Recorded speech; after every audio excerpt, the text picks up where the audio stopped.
Welcome. I've got good news.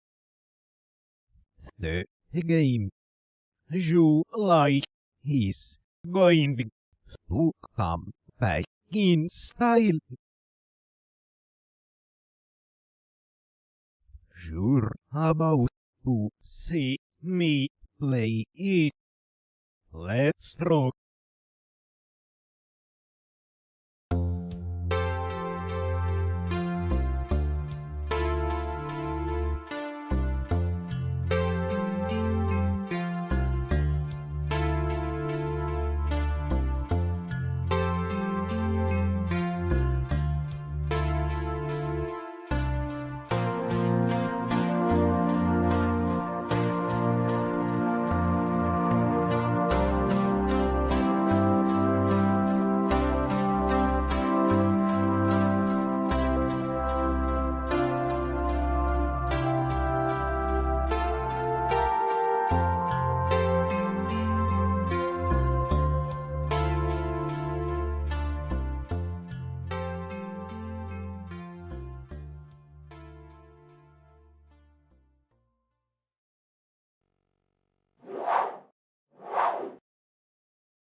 Well, that's what atheists I'm gonna usually have do. to They send you spend to the time Columbo dimension. studying things so they can go, oh! Welcome to Premonition Dimension. It's as bad as hell. Just one more thing. It's worse. So I gotta restart what I says. See, Paul gets a little excited when he meets new people. It's just Oh, there's just one more thing. Well, that was a confusing start. I had forgotten to take off the end screen, and then when I turned it off, immediately we get Theron tipping us a Columbo dimension, of which I'd like to. Thank you very much. So I thought that, what the fuck, did I just accidentally trigger like a last stream thingy? But no, it was a new one. Today starts well. Thank you. How you doing? Your support is very much appreciated.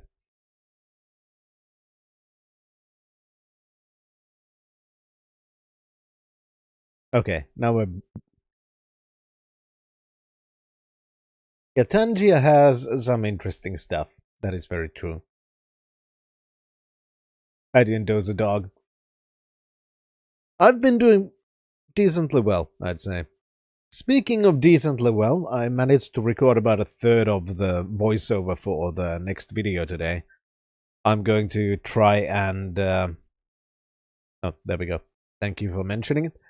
I'm gonna try and record the rest of it when I get home in the morning. So, video upcoming. Yay, I'm making actual progress, so that's cool. And today we're going to be playing more Deadly Premonition. We have gotten to episode 2, and that basically means we have found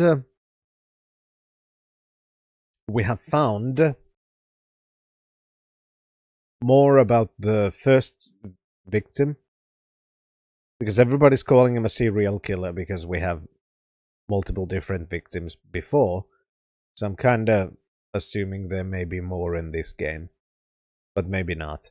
I don't know.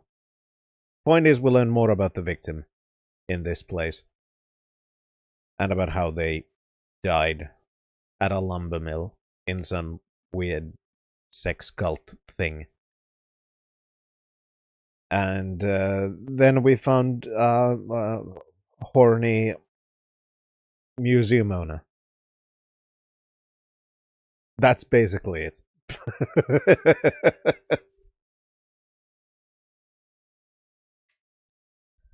I'm very tired still. I'm trying to wake up, so I have very much difficulties in explaining things right now.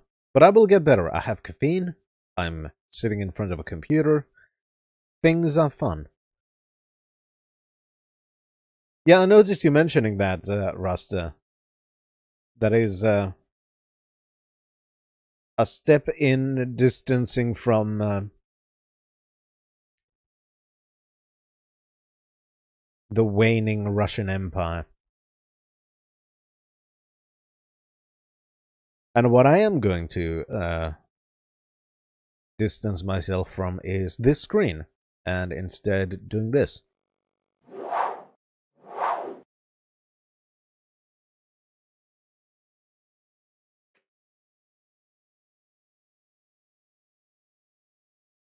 And seeing if we can get audio.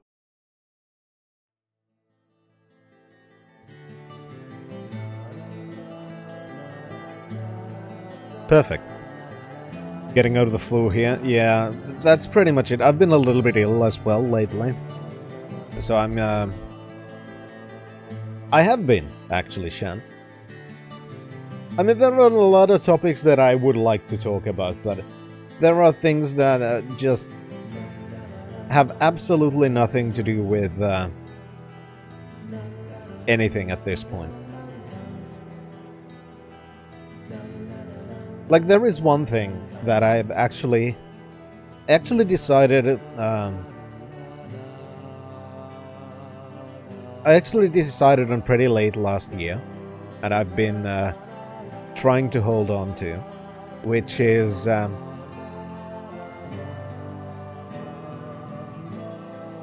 had enough of one thing. One very pervasive thing.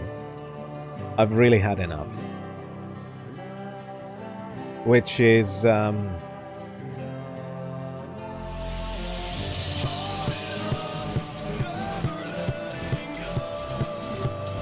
mean, it is holding on and never letting go.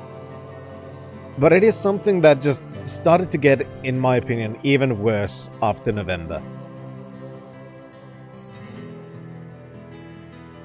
And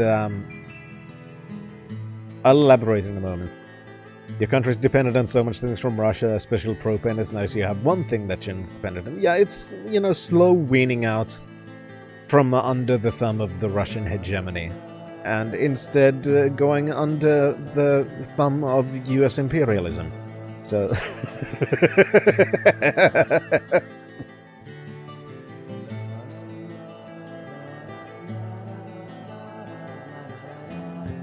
But yeah,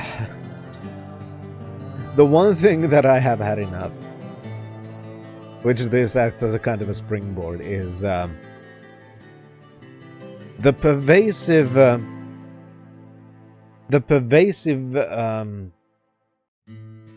expectation of US defaultism online. Like, I have had enough. And what I mean by that is Americans, a lot of them, have this kind of expectation that everything online is for Americans specifically, and that every online space needs to adhere to the very strict norms and definitions of their specific brand. And this does, especially social media, which, for example, Twitch is a part of, in a way. And I have had enough.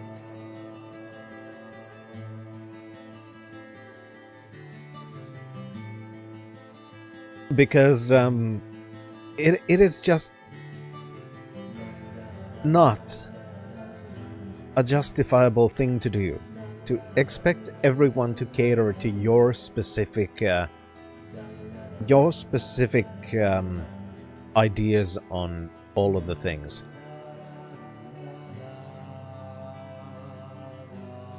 Whether it comes to how you frame certain topics, or how certain words are defined, and so on and so forth, and whatever the fuck.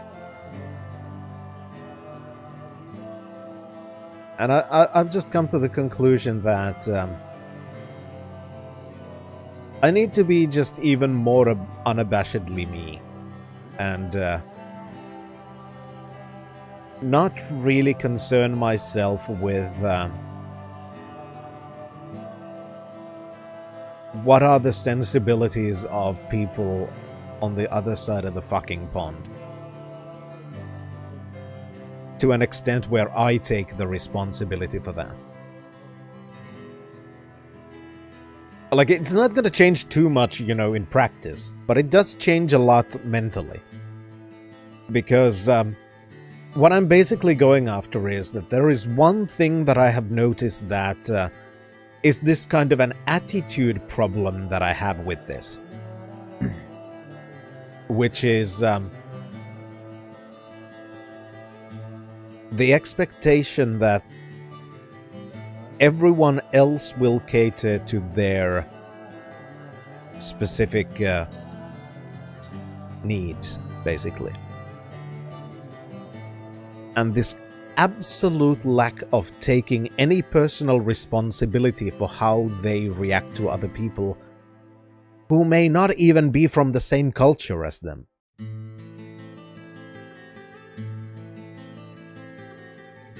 And what I'm basically after is I expect that personal responsibility.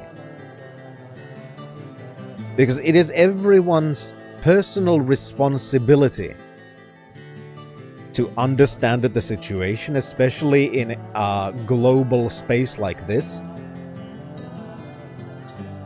And understand that not everybody is from your culture, not everybody has any interest in your culture, and not every culture defines things the same or talks about things the same, and so on and so forth.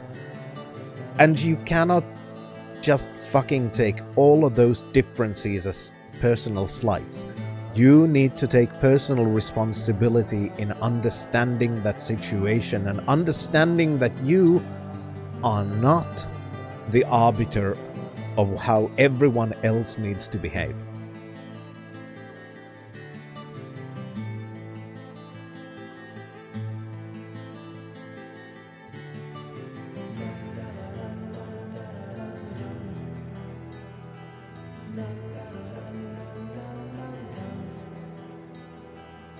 I mean, yes, Rasta. I agree.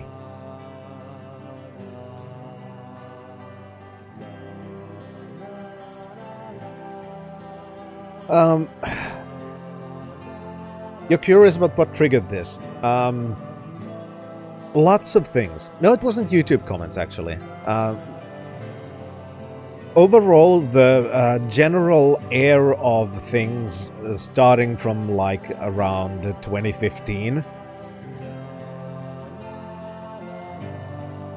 Because ever since, you know, Trump first became kind of a contender, you have seen this kind of attitude grow and grow and grow in the US.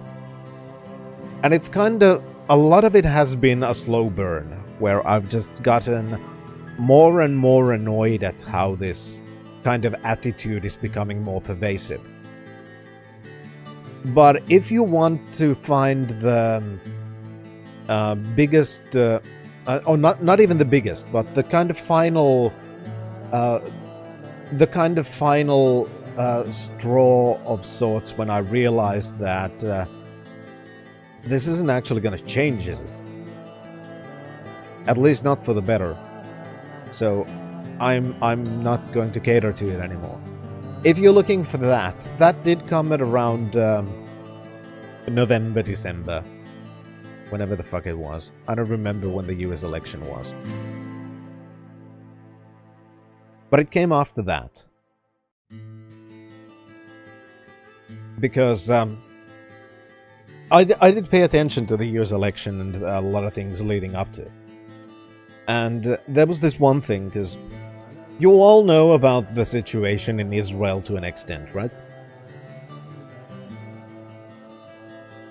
And how that was very much you might not know that that was a kind of a hot button issue for especially some Democratic voters. in the US.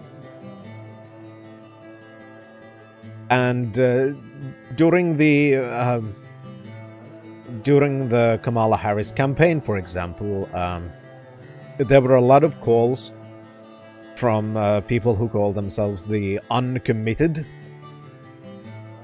that were wanting to have things like, you know, also Palestinian voices and the acknowledgement of the ongoing massacre against Palestinians, that they would also have a voice in the Democratic campaign, basically. And instead, they got the exact opposite. You know, there was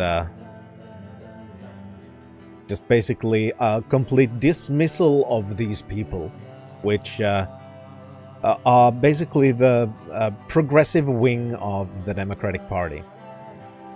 And instead, the Democratic Party's message to these people was basically, you're just gonna have to shut the fuck up and suck it up and vote for the Democrats, and that's gonna be it. And it doesn't matter that the presidential candidate that we currently have is actively saying that she is going to do the exact opposite thing of what you want when it comes to this single issue. So shut the fuck up and vote. And a lot of people, a lot of political commentators and a lot of members of the Democratic Party were saying that this is a dumb idea.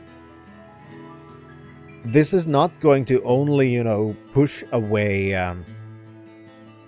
other people,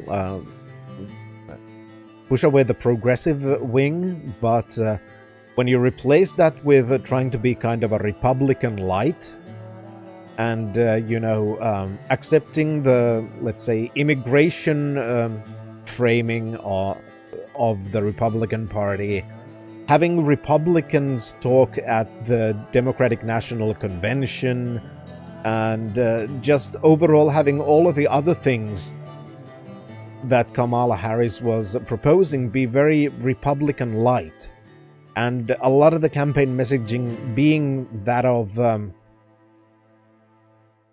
reaching across the aisle, trying to get moderate Republicans to vote for Democrats. That was very much a main key of the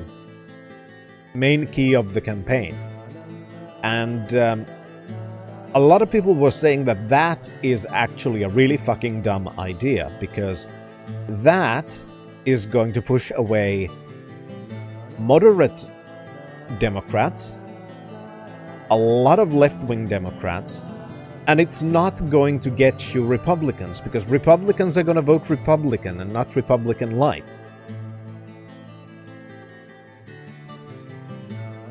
And then when Kamala Harris lost,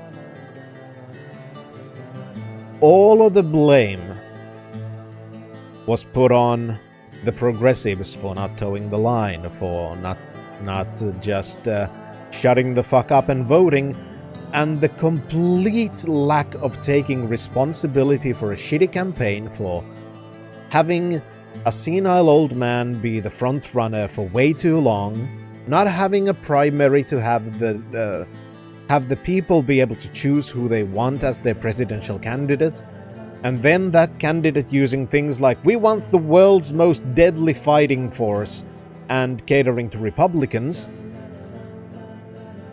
No, none of that was the problem. The problem is Palestine. The problem is anybody who wants peace in Palestine.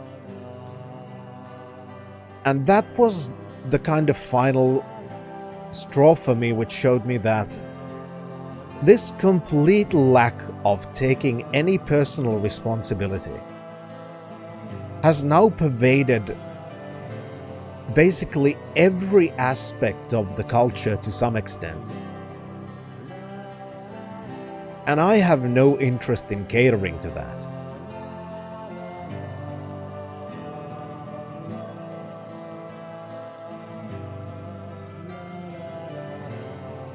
And that was basically the final trigger for why I was... No, I need to stop trying to take responsibility for how other people react. I can't take it even as a kind of this mental responsibility anymore. Like, I'm still gonna try and be me, which is generally a nice person. But if somebody wants to get offended by something on purpose, and is refusing to take any responsibility for gauging the situation and understanding that I'm not a fucking American, that's their fucking problem. And I can't worry about those things anymore.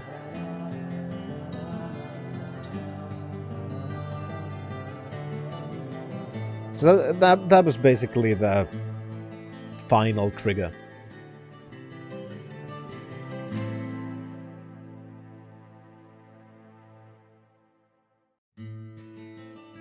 Trump just acts like he's neutral, and then stupidity kicks in where he says, "Have you read my book Art of the Deal?" and then promotes it and says he can't interfere with the conflict, but he can hold peace talks in the US, which is batshit stupid, and also say that the US is going to take over Gaza, which is utterly fucking batshit as well. But yeah, that's basically the idea, Shandan. I've always... well, not always. But I've for a long time already been that I want to do my own thing. But there has been always that little voice in the back of my mind, which is that I should be careful so I don't offend American sensibilities too much. Now I'm like, fuck off. There's a difference now, mentally. It's not gonna change much in practice, like I said. But it's a humongous change in...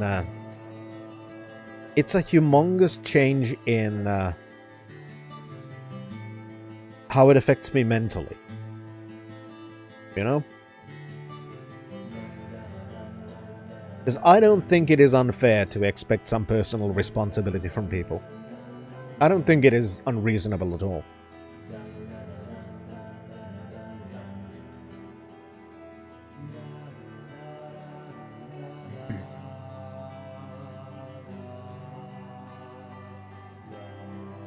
Is that...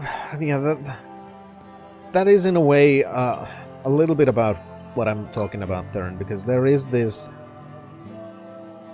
there has been this increase in very much this kind of shit, and it's gone out especially when it comes to fucking video games of all goddamn things. When people take everything so fucking personally. The fucking video games, you dunce.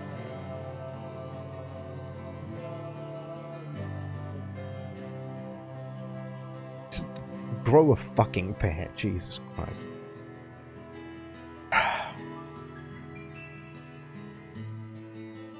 I mean, a great example of that is the whole Daniel Vavra thing lately, when some fucking idiots were just taking it way too fucking seriously that there's an optional fucking gay side quest in the game. And then taking that as some kind of a fucking personal slight. That, oh, this Czech guy wasn't as American right-wing as we expected, so, Like, what the fuck is wrong with you people?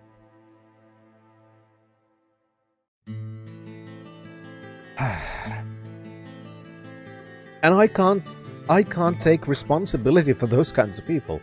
They need to learn how to take personal responsibility for their own actions and their own overreactions. It's not my fucking responsibility. I mean, they have been for a while, it's just been getting worse and worse. And one moment...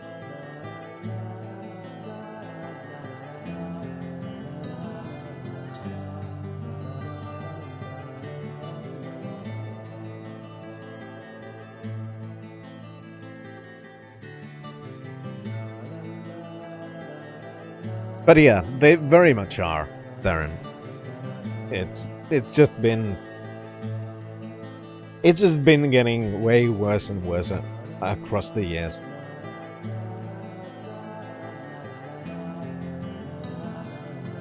I mean, yeah, that's exactly the thing, Shan. Because I'm assuming that a lot of that has to do with personal insecurities. And that's exactly what people need to fucking take responsibility for. Because, for example, let's say you have some,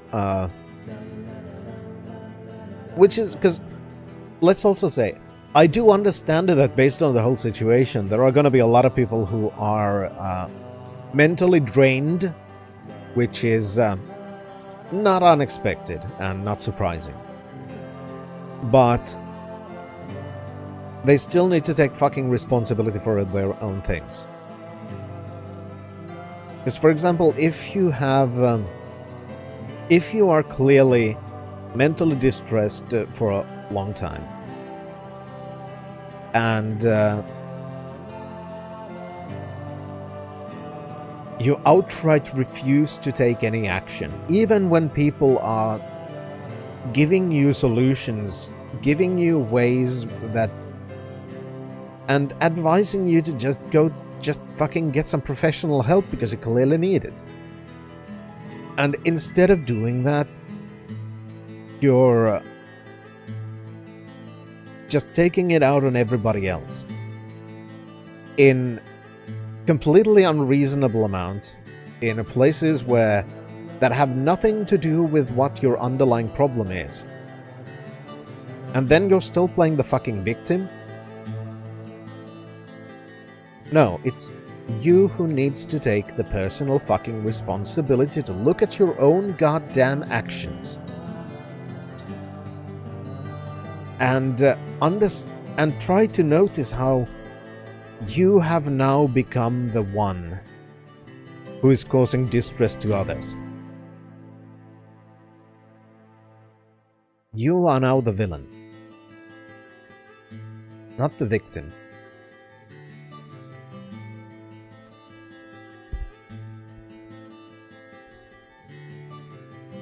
Yeah, that's what a lot of Americans do seem to think. That as long as they are a victim, they can be as much of a dick as possible. It's the kind of similar to the kind of fallacy of sorts of thinking that as long as you say things politely, you can't be an asshole. You know, the thing that is very common in, for example, political grifter spheres, for example, where it's like you're constantly insulting someone, you're constantly, you know, just talking shit about someone, but because you're not using swear words, that somehow excuses it.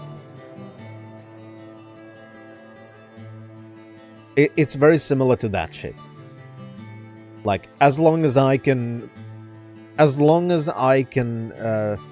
pretend to be the victim, therefore anything I do is acceptable, and I don't need to change anything I do. That is the kind of fucking attitude that I can't stand anymore. It's completely unacceptable to me.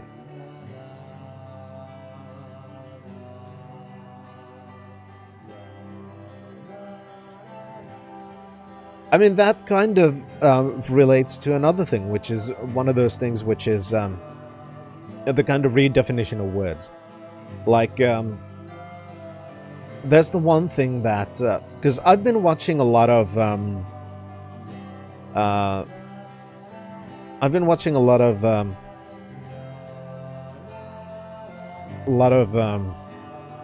this channel, which is... a bunch of Vietnamese ladies watching movies for the first time. And that kind of got me to think about a lot of things that I had thought about before, but that really put it into even stronger of a perspective, you know? Which was, you know, for example, how differently things are defined in different places. And one of those things, for example, is how do you define what is racism, for example? And that is one of those things that Americans have done a really good job of redefining. And it's also one of those reasons that I blame for Trump even being a thing.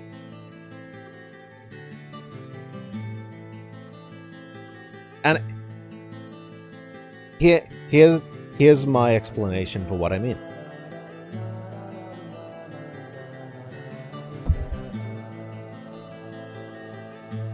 Yeah, exactly, Thorn. That is where I'm going. Because in especially a lot of leftist circles, things like racism have gotten this definition of... well,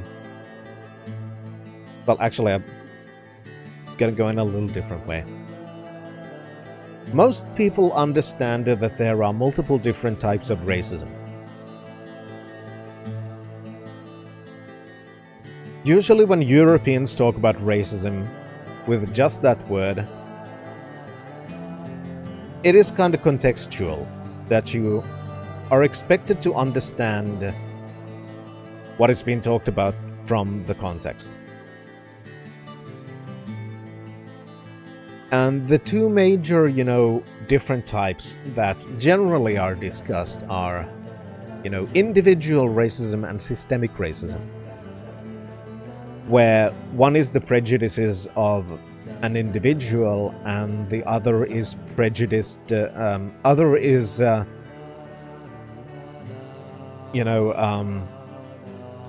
societal constructs that are disadvantaging certain populations more than others. And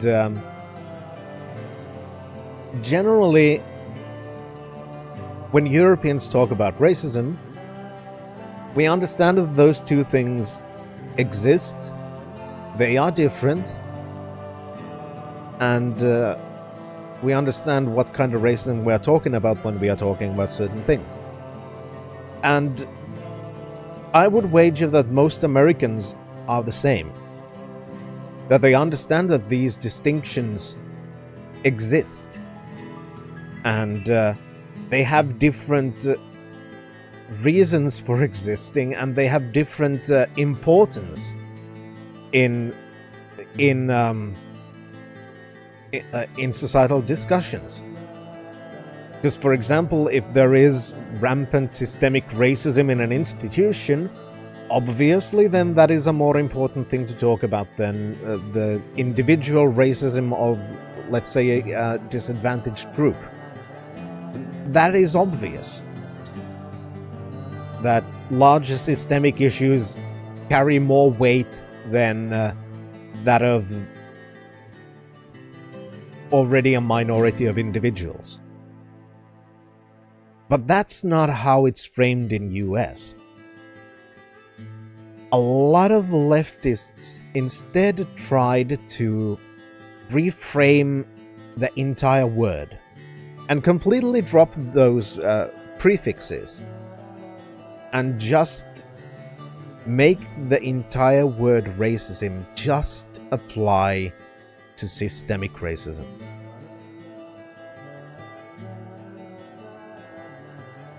And that, to me, is again wrong for multiple reasons. And one of those reasons is very clear also when looking at US societies, which is conflating that means that people have then gotten into this, a lot of people have gotten into this campaign of trying to gaslight people into thinking that this individual racism doesn't even exist. Even using terms like reverse racism or whatever to kind of try and gaslight people into believing that reality is not reality. Instead of explaining that, yes, that exists.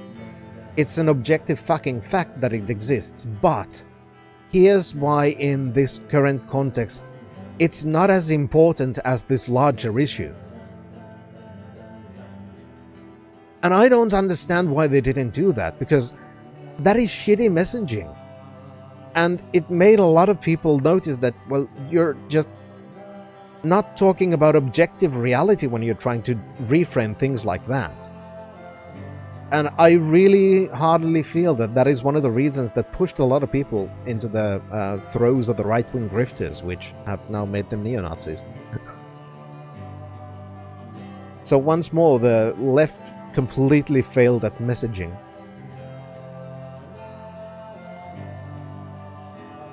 You thought I forgot about how I would have tied down to Trump, did you? I didn't.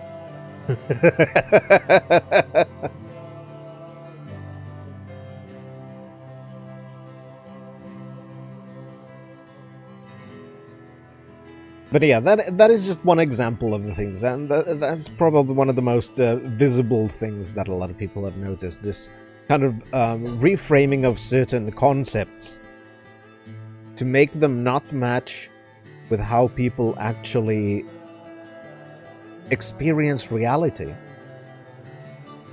And that is one of those things that is also an expectation, which is related to what you're saying, Shan. It is also one of those expectations of a lot of Americans that you will adhere to this framing of the term. And if you don't, there will be trouble. And that is one of those things that I'm talking about, which I have now decided that it's your personal responsibility to understand that the terminology you want to use and the terminology used in this fucking continent is different. And you cannot expect that we will accept your framing.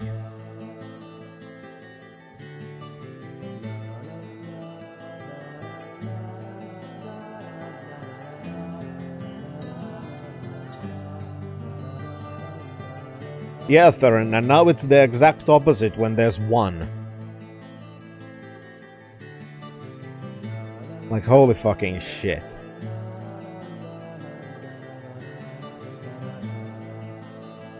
Like, oh no, there's an Ottoman merchant. Wow, that's really awful. That certainly would never have happened. It's almost like people have this fucking black and white attitude to a lot of things, instead of understanding that maybe the reality is somewhere in the middle, and it's completely fine. It's not that black and white.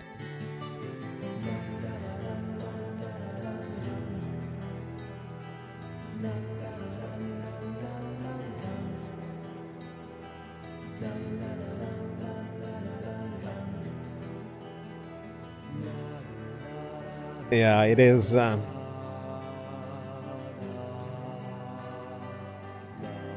It is what it is, Theron. It is what it is.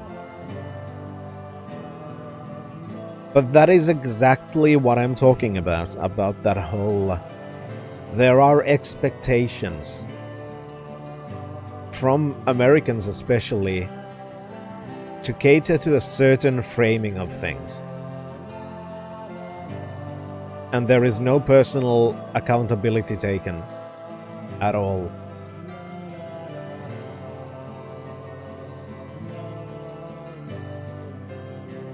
Yeah, that's pretty much where I'm trying to go as well these days. It's just, I've just had enough of it. It's not gonna change me as a person anymore than making me expect more of people.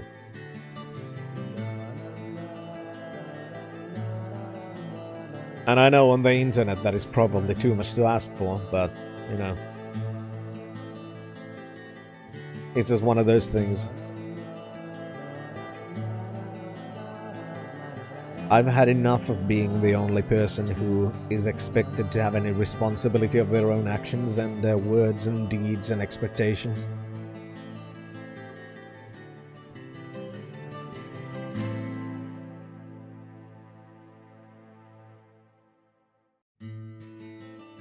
But yeah, that's today's rant.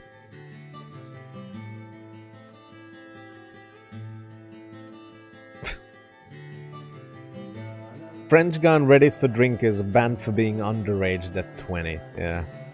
Good old US defaultism. Previously during the investigation. F.K. in the coffee. I knew I could count on it. Never fails. Ah, the perpetrator. Bit off honest Tom. Jack Ponsack. A shame, but our old-time all-American sightseeing tour just came to an end. When purple fog covers our town, we'll all wander in hell, I fret. So says Mr. Stewart. Oh, well, there's an old story, folklore. It's a fairy tale to me.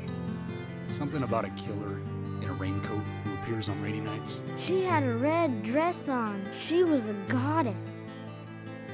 It's starting to rain. I think this case may take a while. Anyway, hope that rant was worth the Columbo Dimension tip.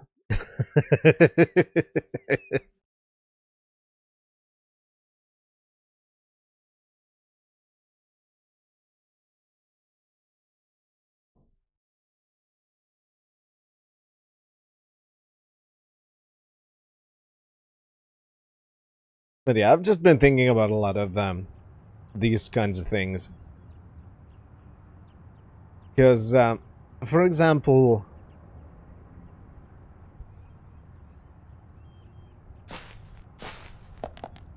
I've been listening to the Bad Hasbara podcast, which is, it's a good podcast. But that is a part of the reason why I have been thinking about these things lately as well, because it is still very American. Very, very American. And you can occasionally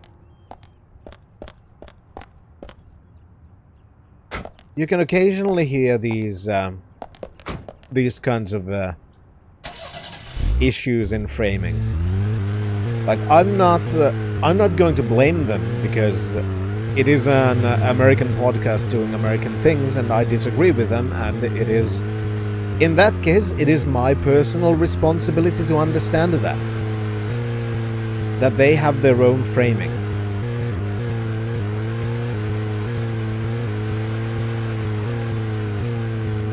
But it did remind me that, again, that difference exists. Zach, we can take a rest if you're tired. We just started. Which has gotten me to think more about, you know, how these expectations are really put upon everybody. How you doing, Bannon?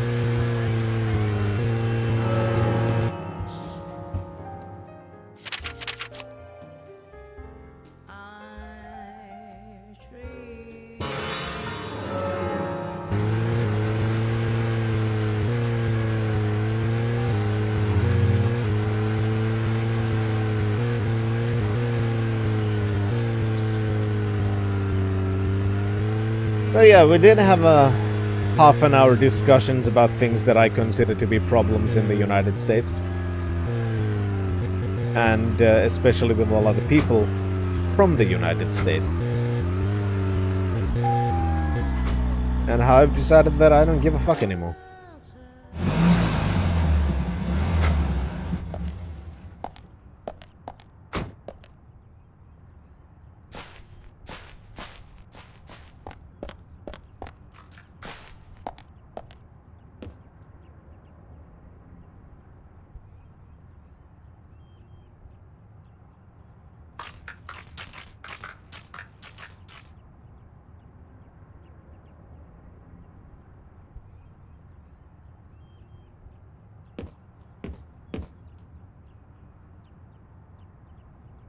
Those were interesting dog sounds.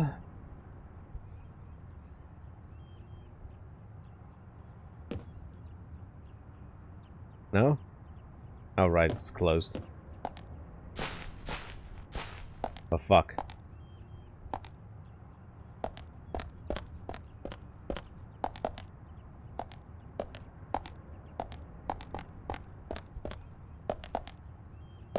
All I know is that the side quest people are now indoors. Spent an hour and a half listening / reading a bunch of shit that Trump and Elon are doing and what your reps are not doing. That pissed you the hell out. I don't blame you.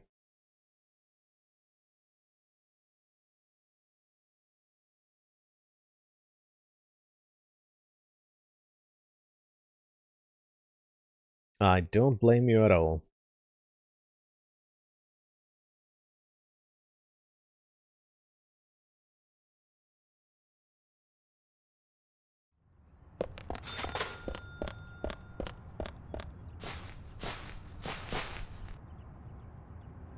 I mean, that is another one of those things where... which is related to the previous discussion. Which is... so the kids have as a side quest. Problem is, we can't get in.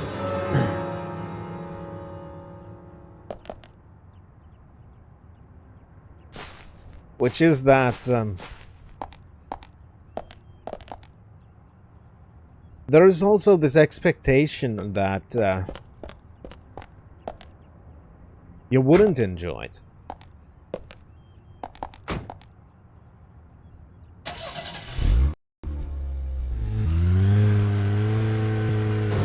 Because it is obviously not fun for people living under that thing. But that's the thing. To a lot of people, it is still completely an outside thing. It's like, we laugh at silly shit in many countries. So why couldn't we do it in this case?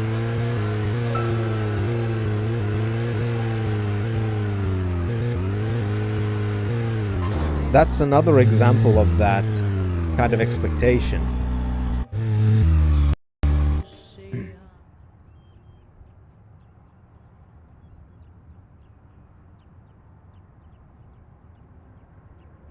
Uh-huh.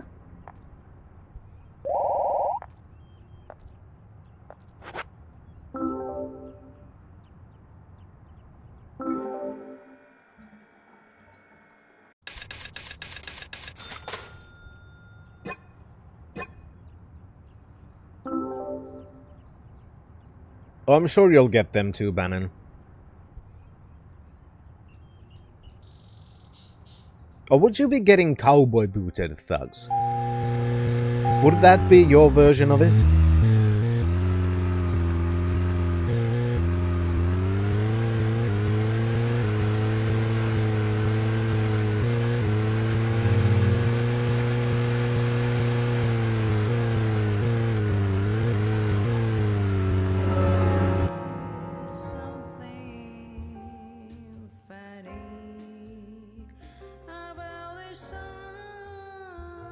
Now everybody, I want you to imagine this.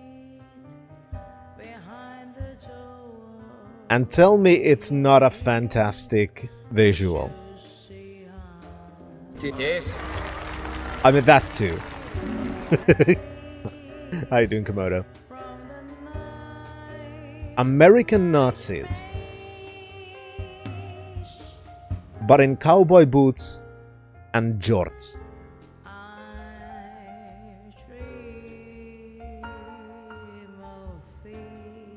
Because that is the visual in my brain right now.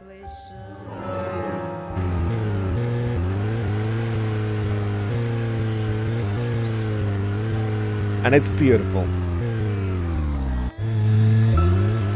Zach, we can take a rest if you're tired.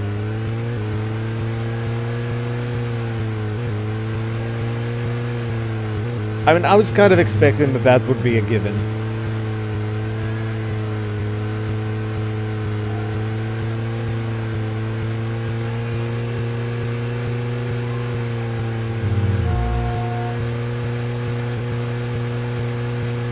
Well, probably from the very beginning, Bannon.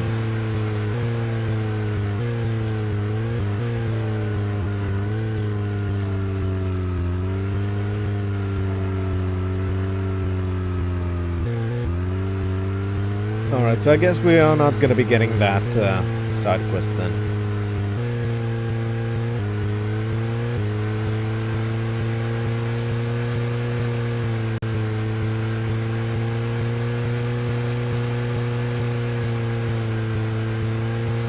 So let's find a place where we can waste 2 hours of in-game time.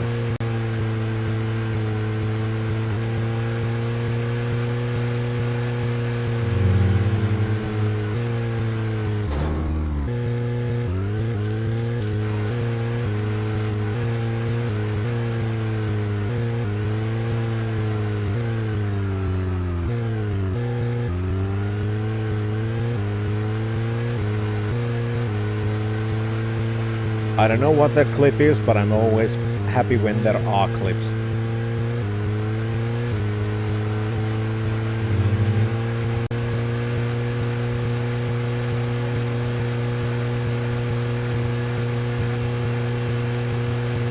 Because that's one thing that the bots chat doesn't show me. It doesn't show me the preview of things. Ah, now I see it in that one.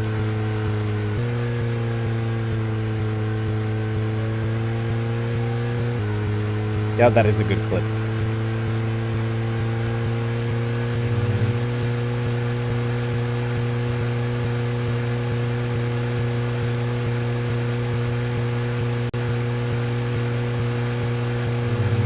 And that is one of the best things to imagine, let's be honest.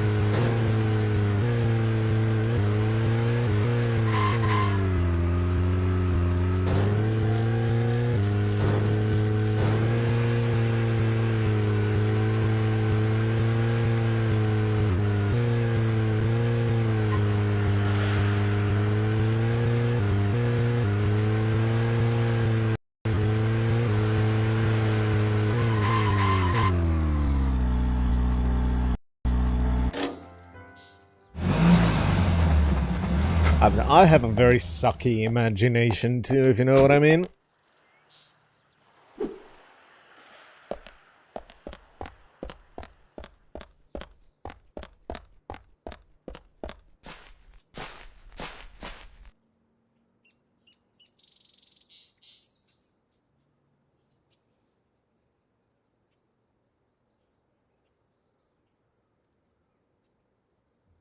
Fuck you, game.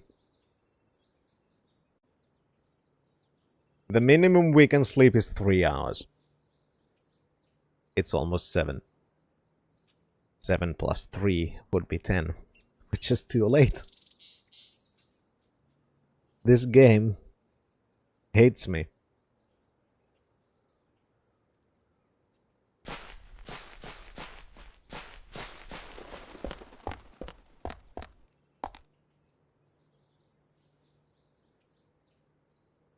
And I don't know how to pause.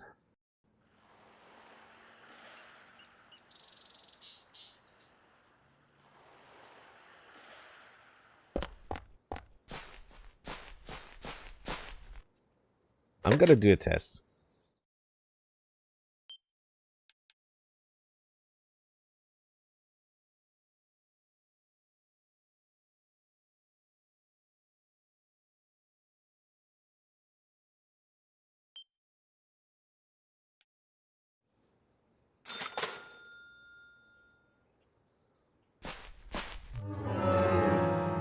Because we did have smokes.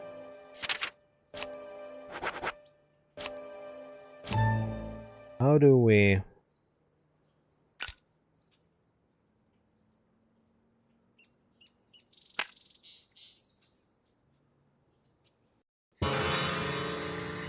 Perfect. How doing, Subsoul?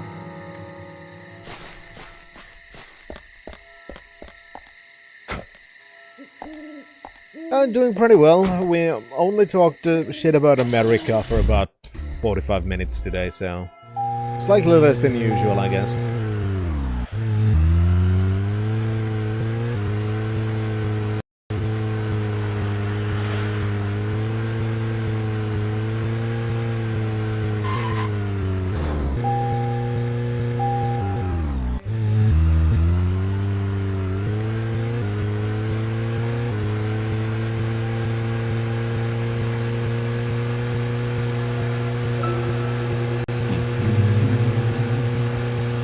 Yeah, I could see that happening, Shen.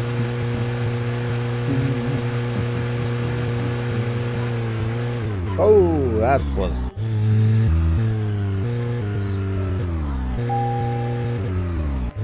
not quite what I was hoping to do. Yeah, exactly, Southsole. It is one of those things you do on Saturdays.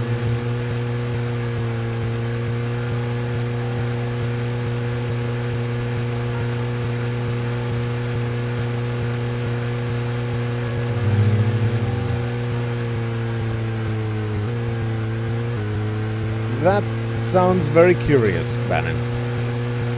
I approve.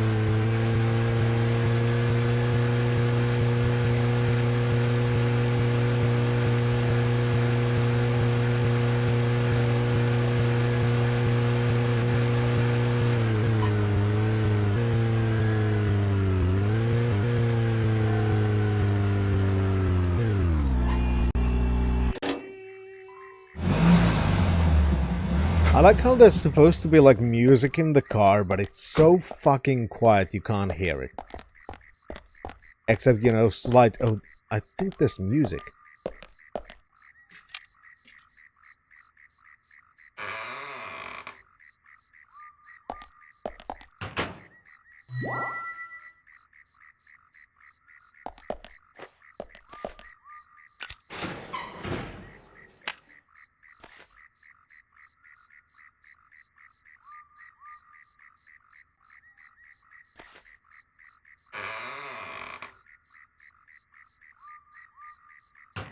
Well then, Olivia, talk to me. Yes. In the beginning, Nick only went to the gallery during the day, but he went so often at some point he became friendly with Diane. They started going out drinking together, and now he doesn't come home until early morning. He always says that they were only drinking when I ask. He blames me for not being able to talk about Turner and Rembrandt. Which of course I can't, can I? So what can I say? Finally, I couldn't take it anymore, so I followed him. He did go to the bar, to start with. Diane was there too, but the real problem is where they go to next, right? So I waited outside the bar to see where they might go. And they eventually left the bar and headed for the art gallery. But it was already early morning, but it was still dark. Just before going inside, Diane turned around. It should have been too dark to see me, but I swear, her eyes looked right at me. They seemed to flash for a moment. I was so rattled that I left and went home. The next day, Anna was found dead. I didn't know what to do.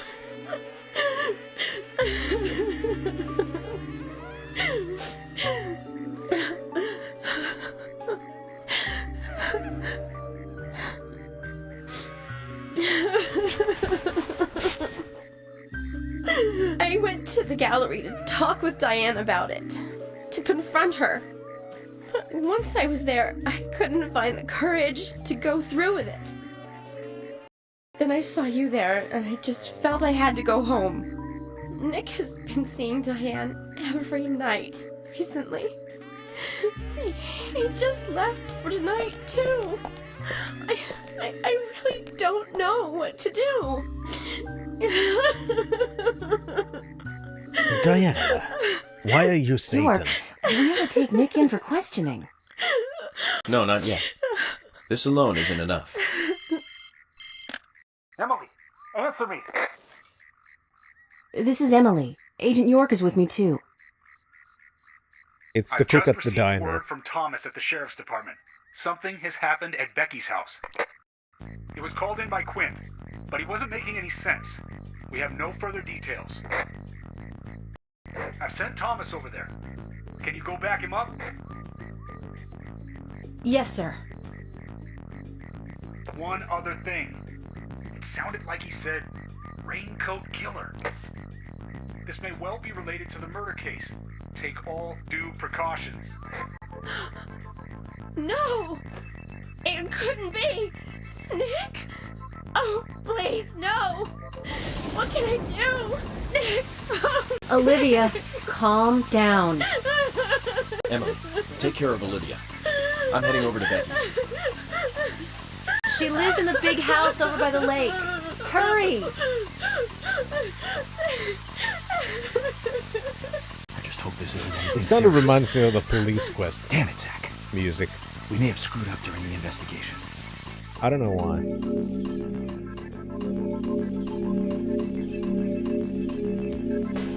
Or it could have been Ambo Biller. Hard to tell. Murder time.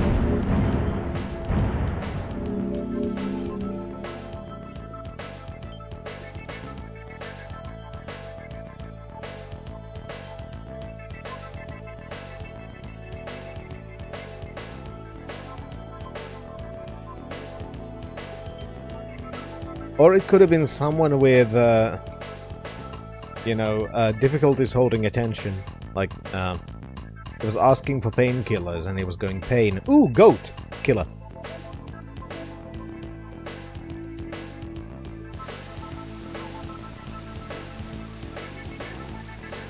We better hurry, Zach.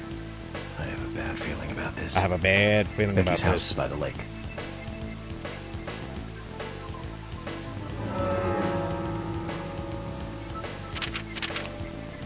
Yes, just like me. I too am easily distracted.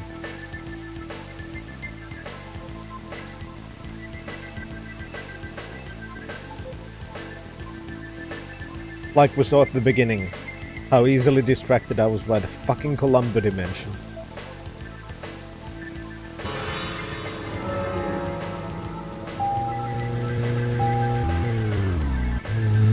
Then the second...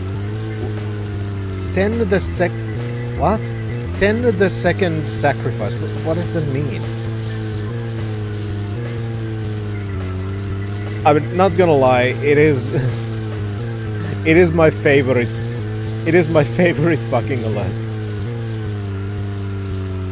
It's so dumb, but it's great.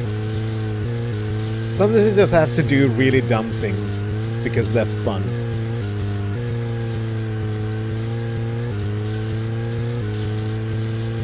It was just a question and a toad filler.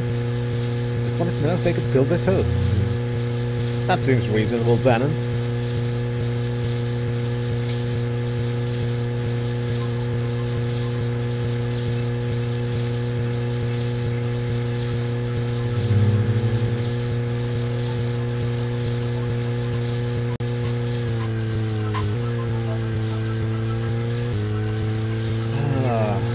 One thing that I have noticed, which is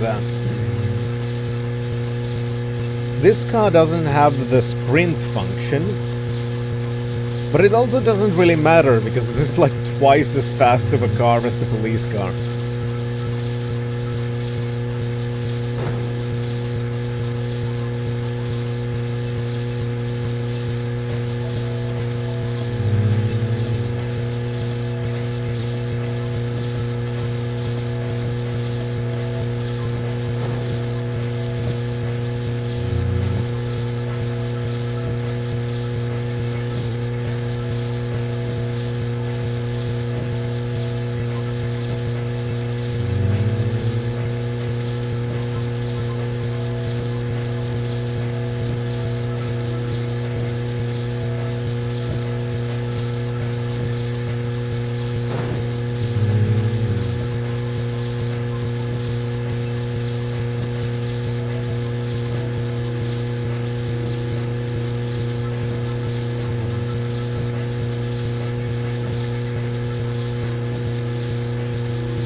This is really making me feel like I am in Zack McCracken and the Alien Mindbenders.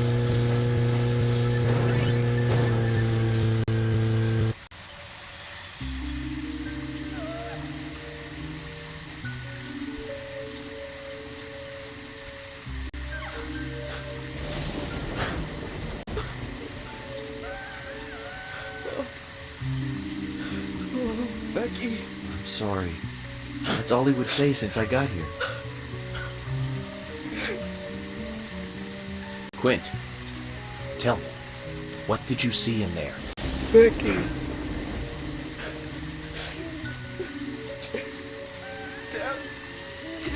Did you see the raincoat killer?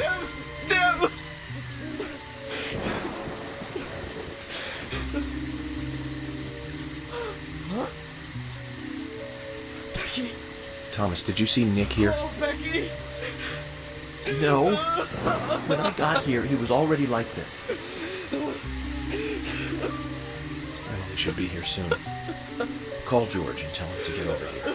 And wait out here. I'm going inside. Once they both get here, follow George's orders, okay? Yes. But Agent York, isn't it dangerous to go in there alone? Don't worry. Zach is with me. Shooty segment? Murder time. My thoughts exactly. Zach, let me smoke one first. So, Ted Cruz? I need to clear my head so I can take everything in.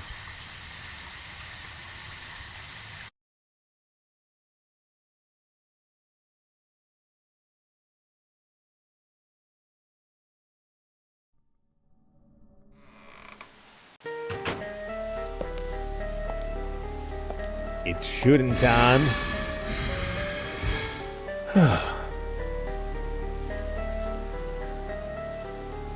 Zach, they're here too. I had a nasty feeling about this. Let's hope it's not a big welcoming party.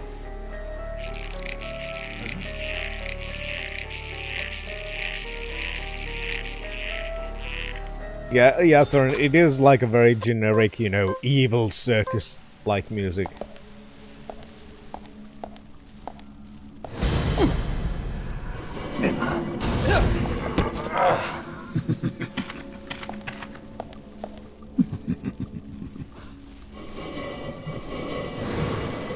Well, I guess there's the raincoat killer. Ted Cruz also wishes he had his chin.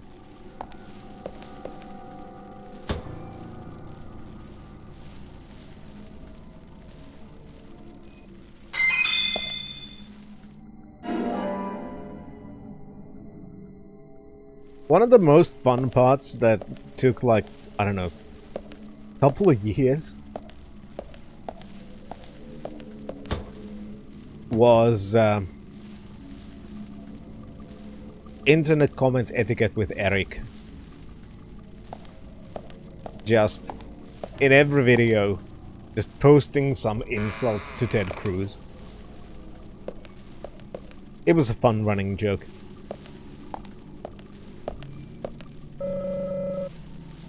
Looks like she rarely left this room. She used to take her meals here even. And needed many, many cups of tea.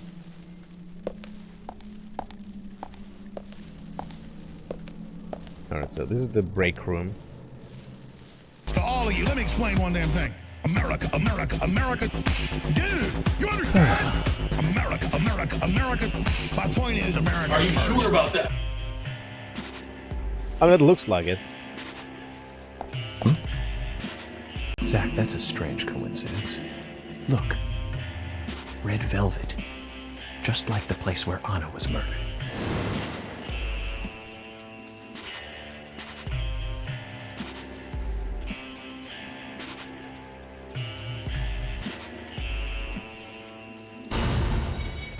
Start profiling. That was a nice combo. You're absolutely right, Shan.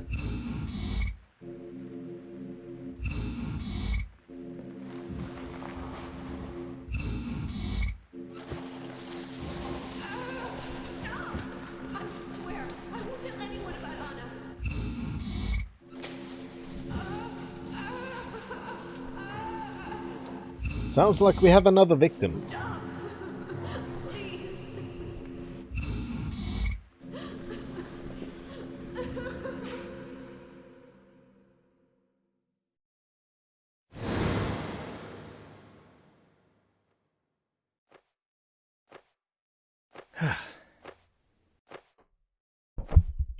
I meant the victim of Too the much noise. murderer, not We're the still completely missing a justified vital killings piece of of a the police puzzle. officer.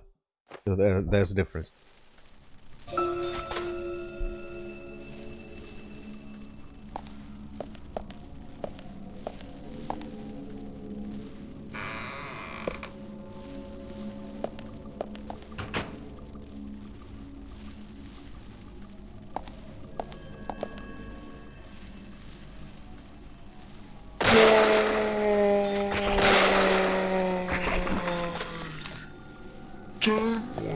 I do want to see one thing.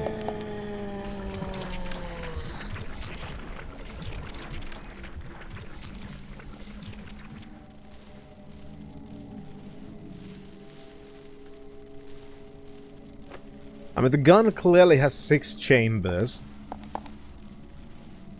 yet it can only fit 4 bullets.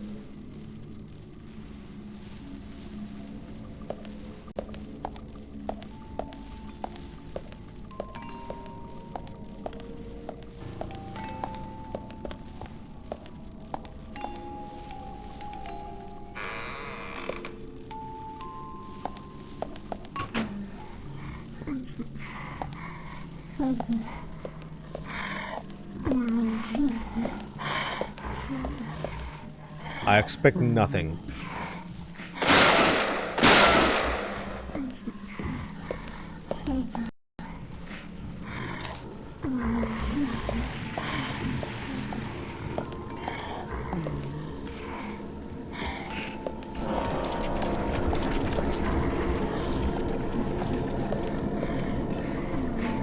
Oh, hey.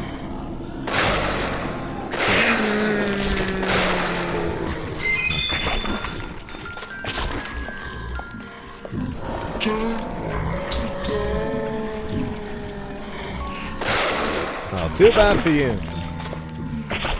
I mean, the sound design in this game is something else.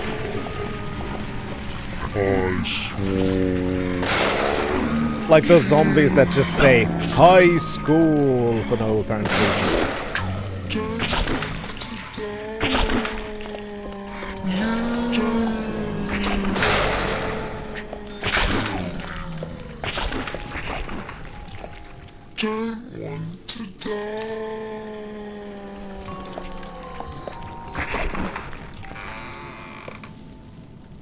It is a thing.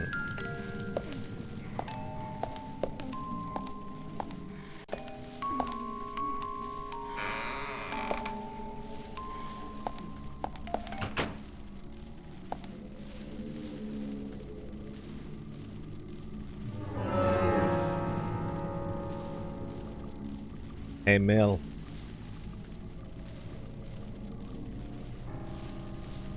What do you call the sound that is made when everybody at the orgy is getting a blowjob? A gagophony.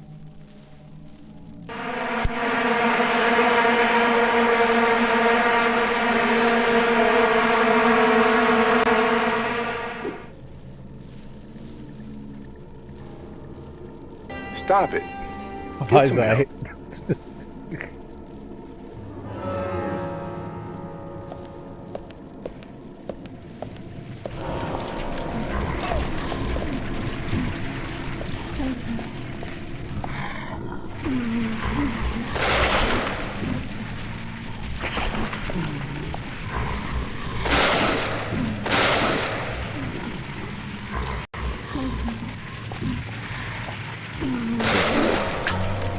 Those are the best kinds of things, Sapso.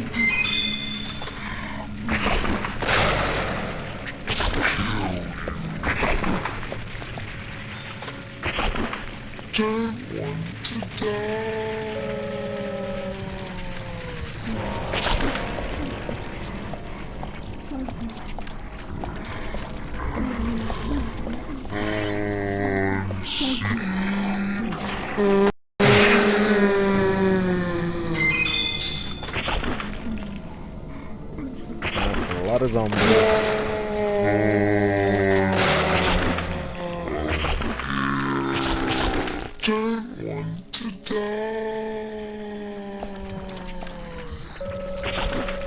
Okay, even out loot boxes will be fine.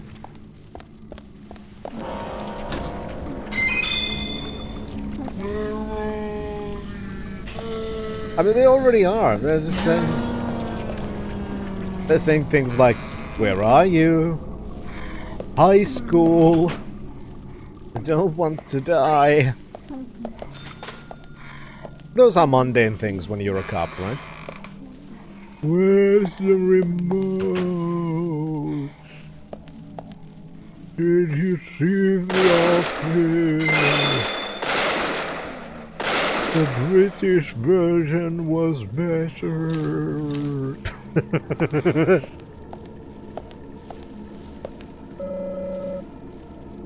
It is what it is too.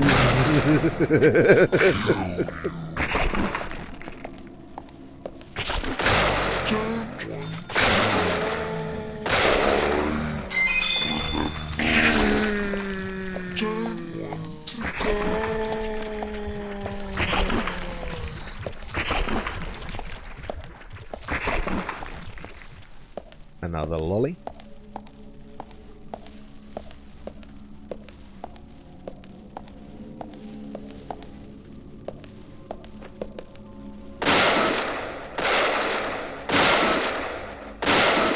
It's still funny.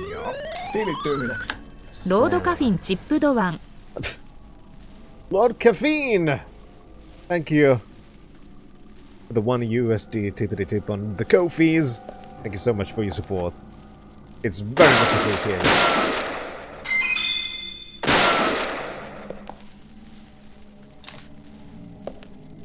It's still funny how the only time that I know that Cobra has actually flossed is when somebody paid him to brush his teeth.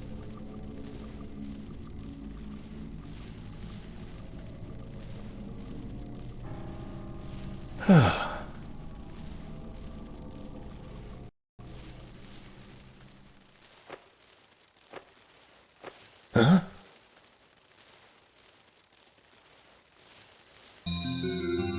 This reminds me of one. You know what's the kind of worst part? The worst fucking thing I've ever seen Cobra do. Like, to me, it is the worst fucking thing. Let's see if I can find it.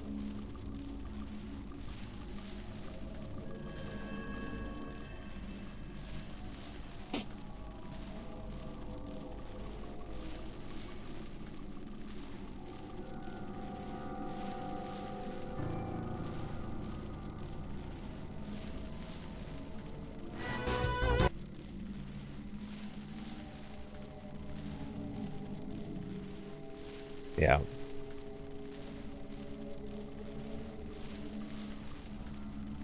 I did, let's see.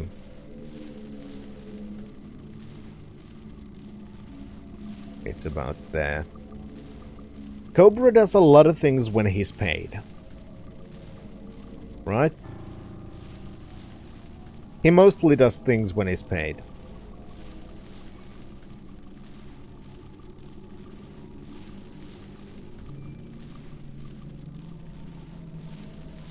That is one of his things.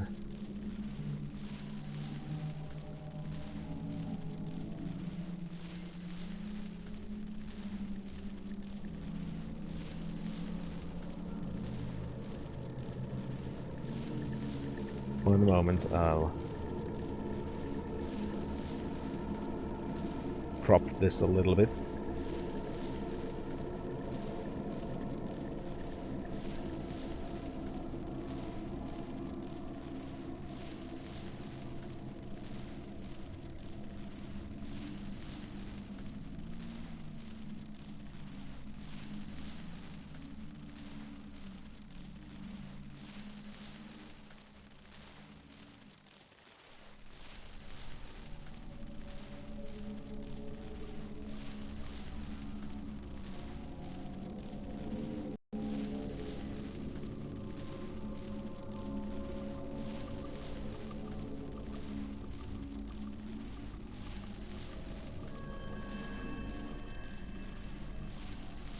Sorry, I'll quickly clear my nose and then I'm gonna explain. This is one of the worst fucking things I've seen Cobra do.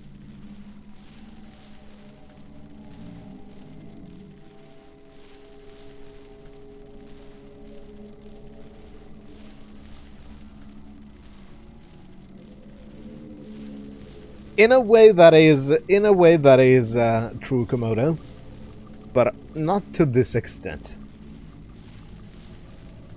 I mean, I fucking wish I had 10k. That'd be nice. Alright, Bannon, thank you for popping by.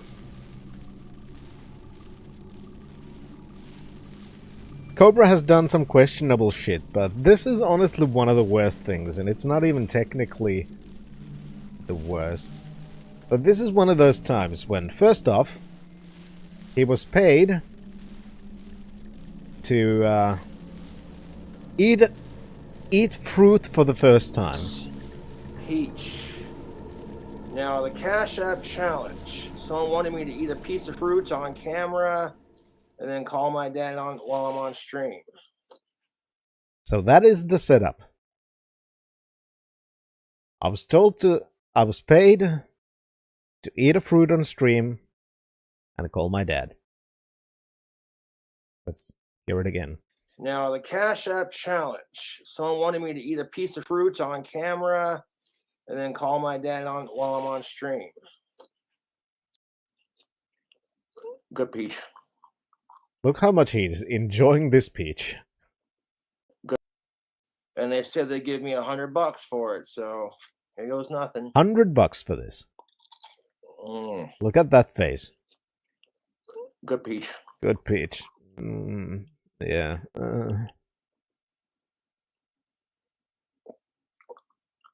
It's a peach. That sounds. It's like he's gagging. If I ate an entire piece of fruit on camera and called my dad. It's like he's gagging because of a piece of fruit. Dorgoth, bottom wipe, we shall see. But obviously this is not the worst thing I've seen him do. Eating a peach is not that bad, right? This is the part where I was like, oh, Cobes.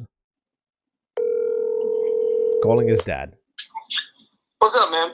Oh, hey, Dad. Just wanted to call and say I love you. Well, thanks, bud. I love you too. What are you doing?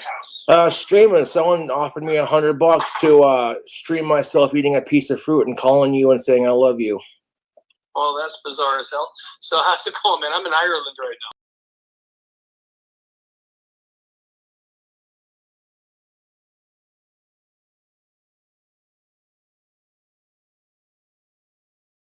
That to me is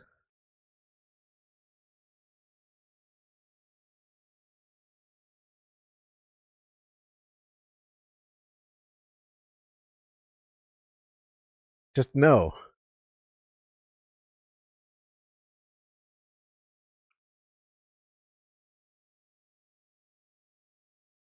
Like, I can at least see you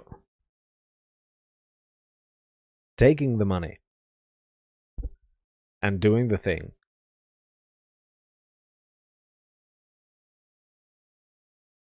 But then you can hear his dad's tone going from happy to, oh, in an instant.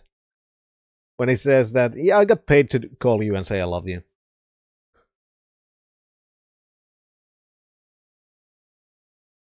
Cobra.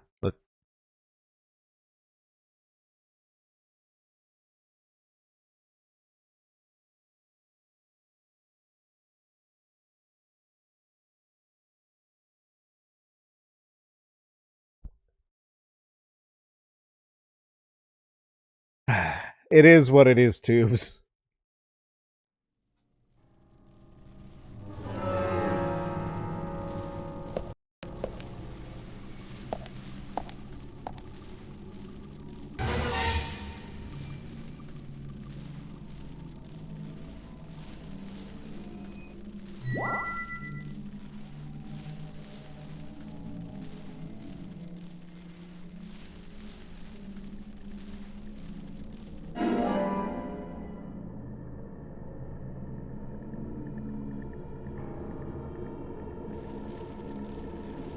I mean, at this point, I don't know how happy Cobra's dad is about all the things.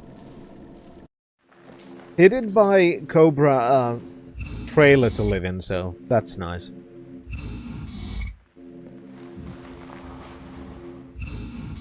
Probably mostly so he wouldn't get evicted again.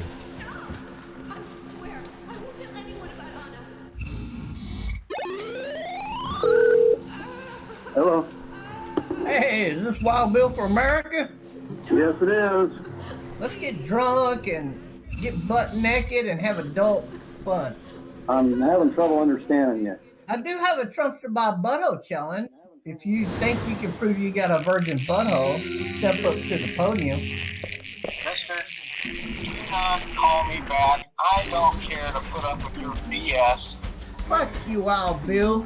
That was the perfect kind of profiling. Theron, thank you very much for the bob. The support. And I also appreciate that. Thank you for being paid to say you tolerate me. And Theron, I too tolerate you. And you didn't even have to pay me for that.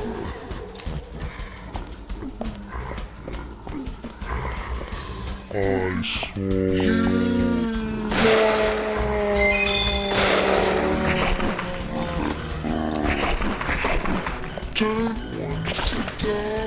That's too fucking bad. Now, isn't it?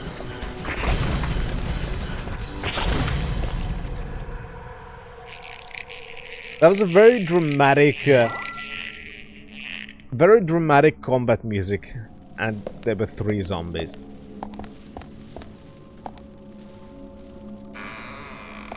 Okay. Okay, buddy.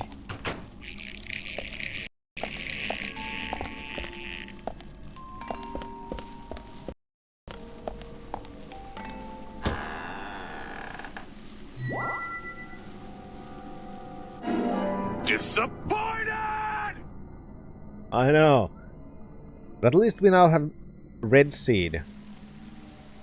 Though in reality, if your seed is red, please go see a doctor.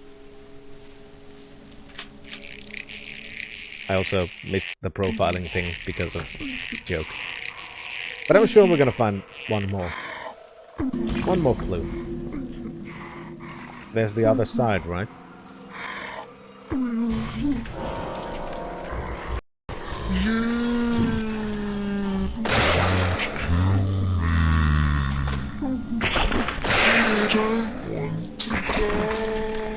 Seed was always red and also smells like iron for some reason.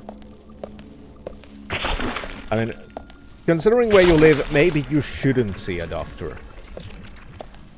Maybe in some cases, based on your culture, the exact opposite is true. If your seed is red, stop going to the doctor. Because we do have to take into account the cultural differences that we were talking about earlier in the stream.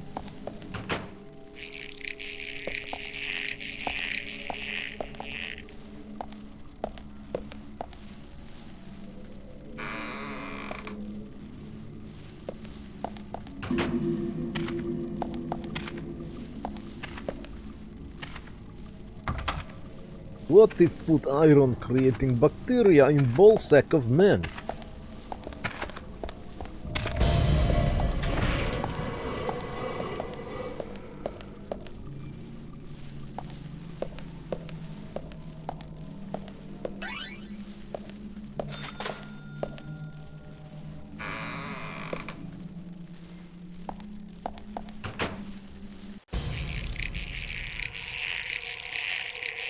Huh? I see you. Well, you can't see me. Oh.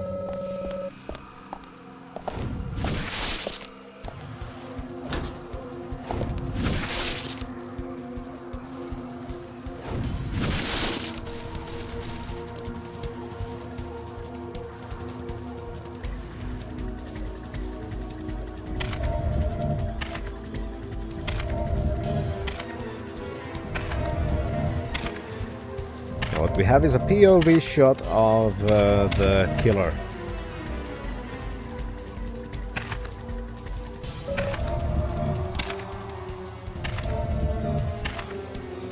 I still don't know how these fucking segments are meant to be done.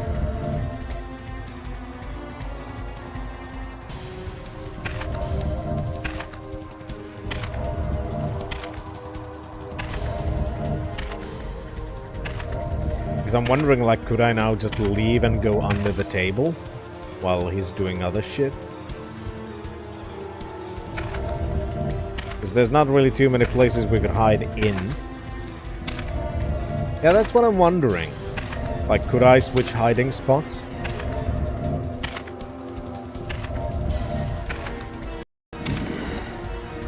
Where are you?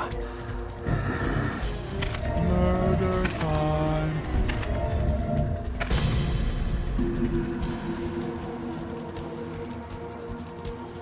Do I have to do that sometimes? I don't know. I'm very confused about these things.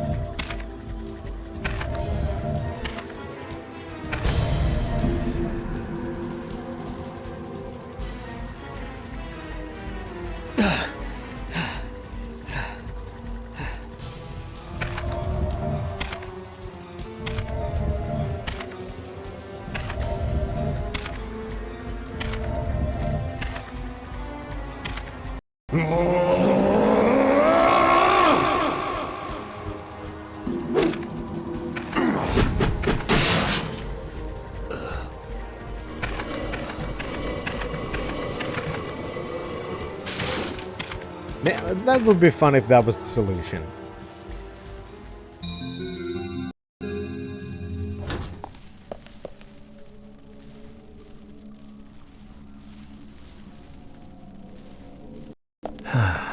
Zach, this is a waste of time. Let's go.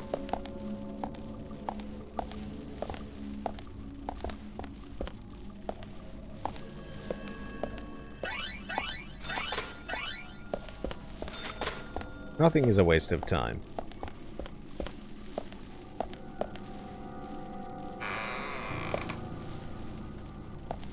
This is the best fucking game ever. It's not a waste of time.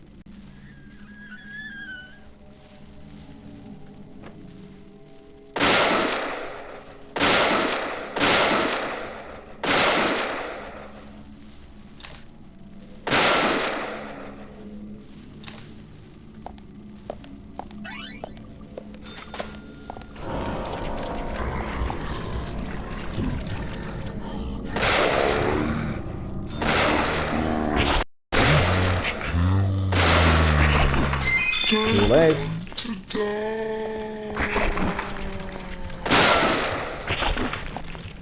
Ooh, a cookie. And Zack is a psychomaniac, so that would fit.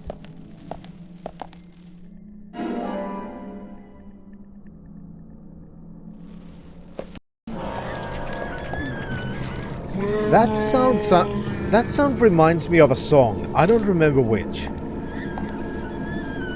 That sound. It's like a sound effect from, I think, a 90s song.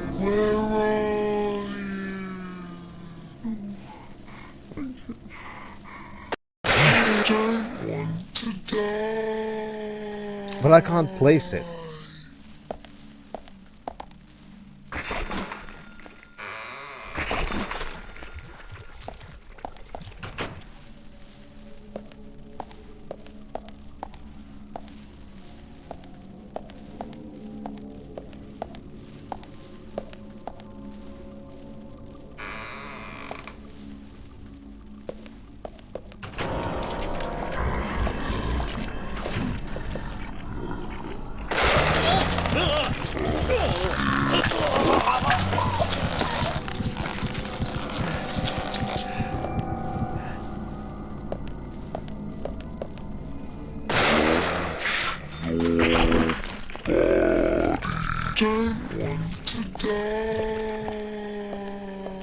Was that sound like wash your body with a tactical soap, dude?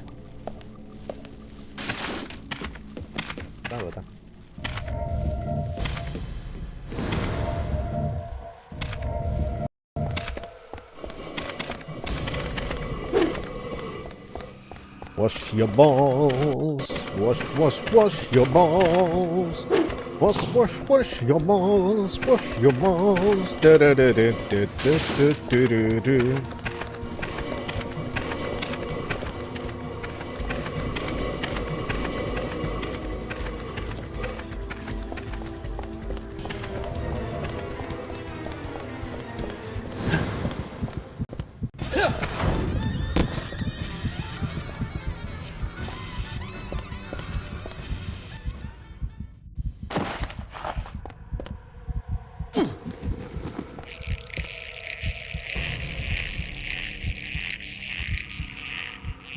Not a huge fan of the chase sequences.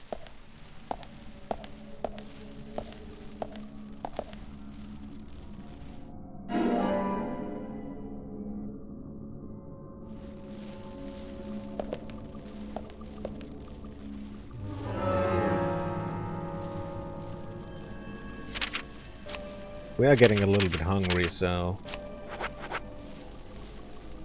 Fends of all sleep for a while. That seems useful. No, that was the second one. There was a similar segment in...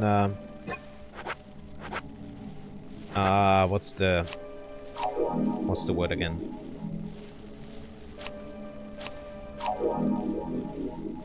The lumber mill.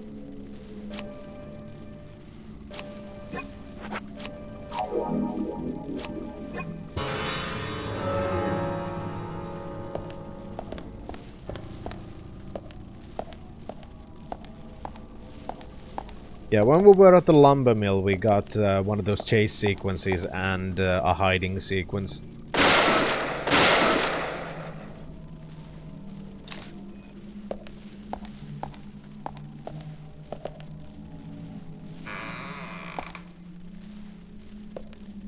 It was a while back now.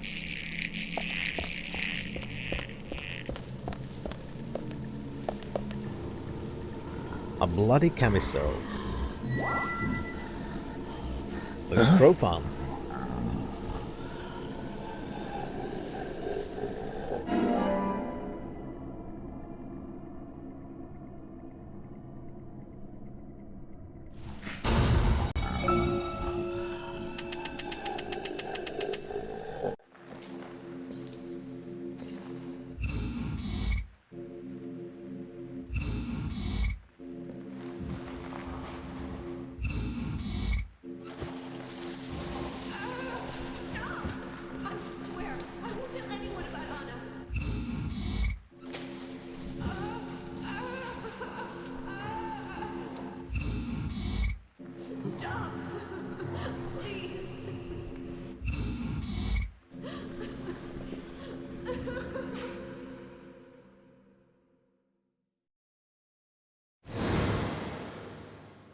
So who has spiked bracelets in this city? Or town? Village? Whatever it is. Time to golf at Mar-a-Lago. Make America great again.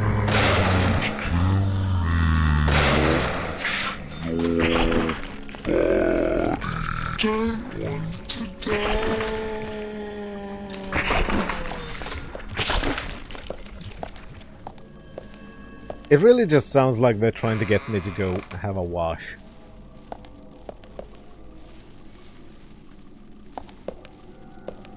Yeah, throwing my heart out to you.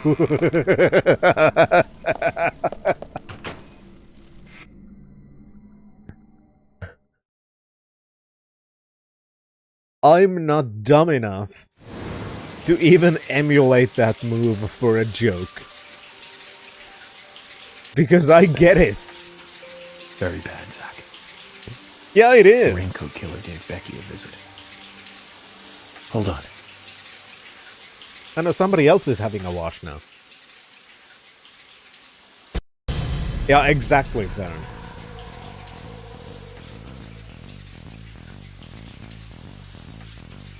Can you hear that? Is Is it rain? No, it sounds like someone slapping a shower thing. Zach, the bathroom, quick!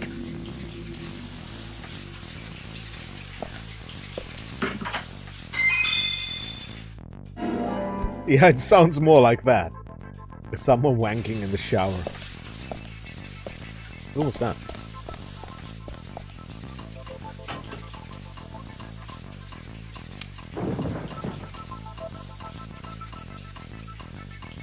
Hello. I've played enough The Thief to see that there are saves behind paintings.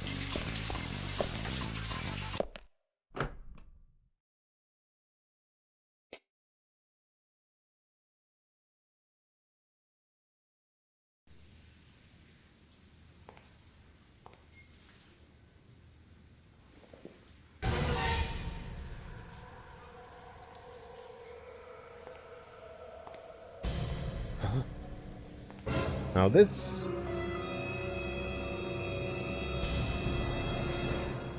That was such a generic stinger. It's beautiful.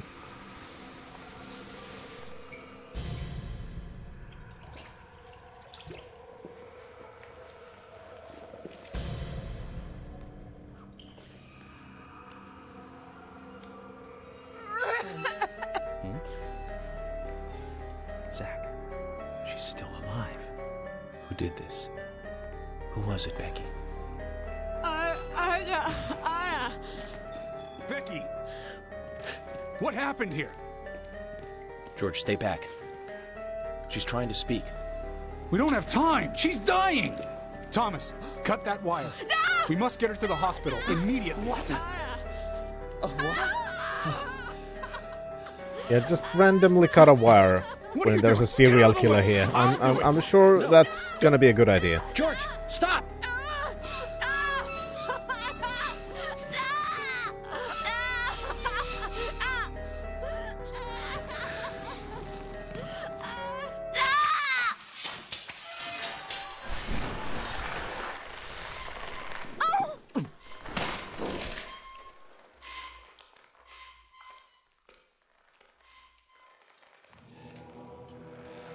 Good job.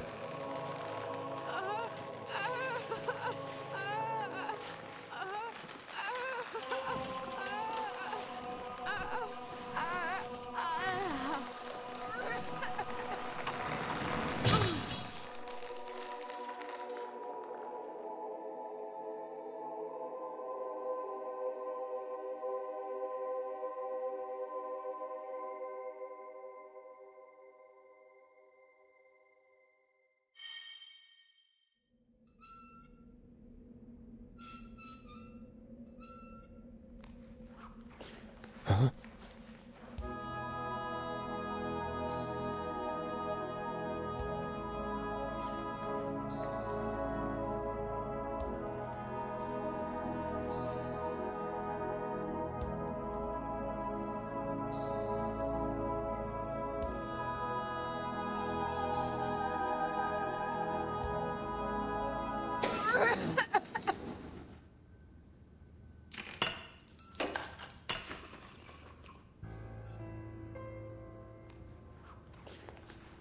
But then you would have had to touch a woman. They have cooties, Shan.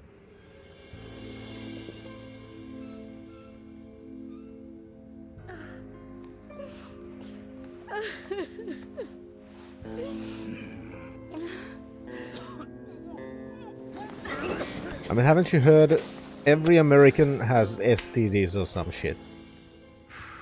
And this good this time, Zach. Takes place in America.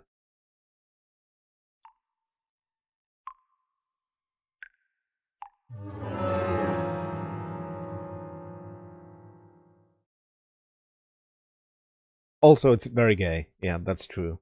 Being attracted to women is super gay. Especially if you're a guy.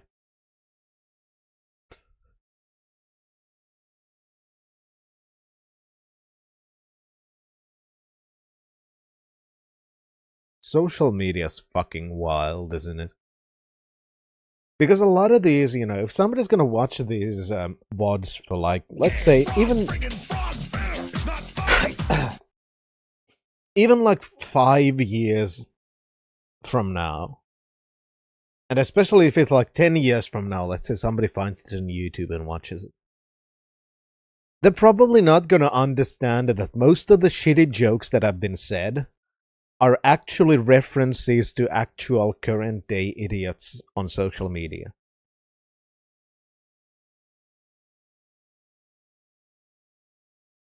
Like, just imagine in the future how weird it is going to be to even imagine a moment in culture where there were people online unironically saying that being attracted to women is gay, if you're a guy. It's going to be something that is going to seem so idiotic that they're not going to believe that that is even true when we go far enough into the future.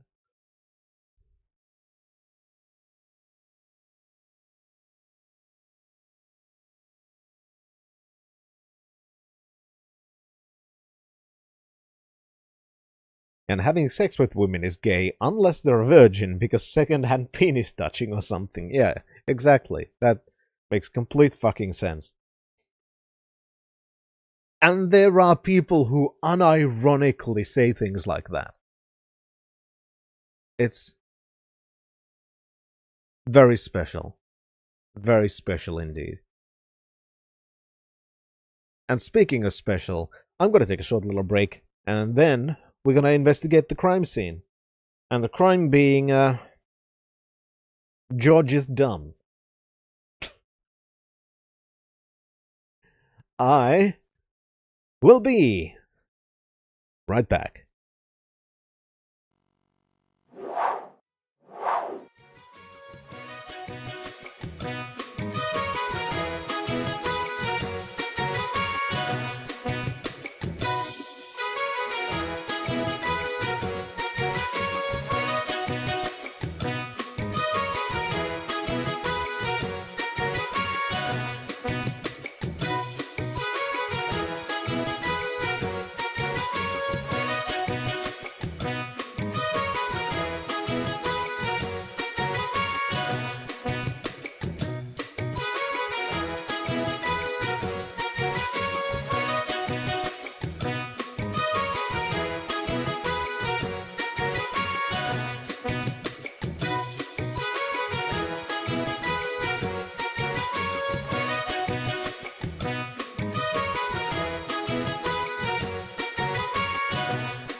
Nashan, the waking up at the precise moment part actually makes sense. All you need to do to understand how is to put yourself in her place. Specifically yourself. Now imagine yourself being having bled out so much you're in this delirious, basically unconscious state. And then someone pulls out a cigarette.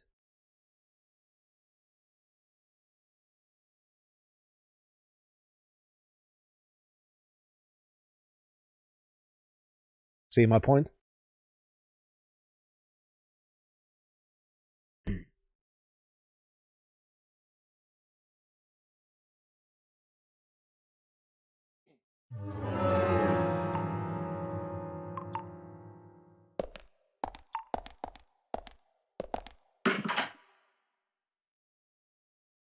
Hi, George.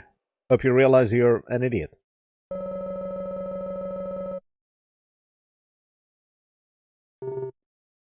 What a hell. Even Becky's been killed. By me.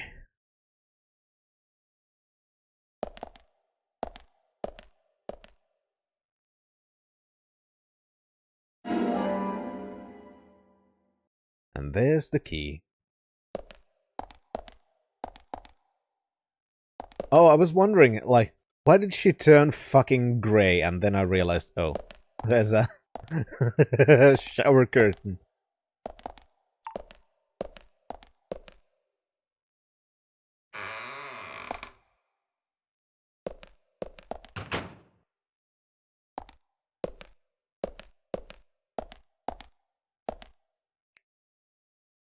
Oh, oh, you came.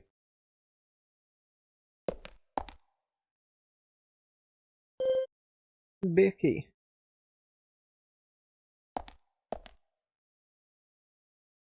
Oh. Seriously. The sound and the animation. Oh.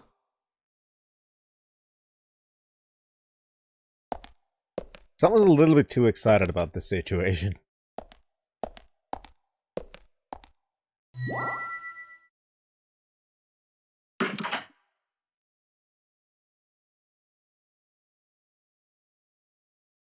A banana.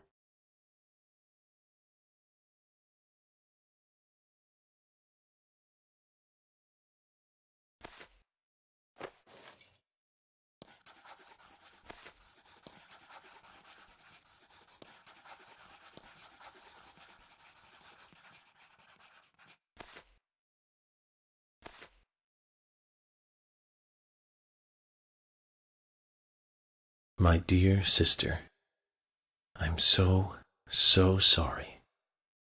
I was a fool to fall for a man like him. I don't have the words to apologize to Anna. How about I'm sorry? I left her there. She was suffering so much, and I just ran away. I know he wanted to kill me too, but I'm not going to let him get away with this. I followed him after he was finished. He carried Anna into the woods. Anna was holding on to that precious locket of his. He couldn't remove it from her hand, even though she was dead. But she let go of it for me, though. It was like she gave it to me. So I brought it home. I might be able to bring Anna's killer down with it. I want you to see it. I know even he wouldn't dare to harm you. He'll catch me, though, if I go into town. I'm trapped in my house. So I've asked Isaac and Isaiah to deliver it. They totally believe that Anna became a goddess. I believe so, too. She looked so beautiful, as though she might smile back at any moment. I have something else to confess to you. I have a borrowed murder a pair of your fetish. shoes without asking and broke the heel on one of them. I'll send them along with the locket. I'm sure the shoe can be fixed.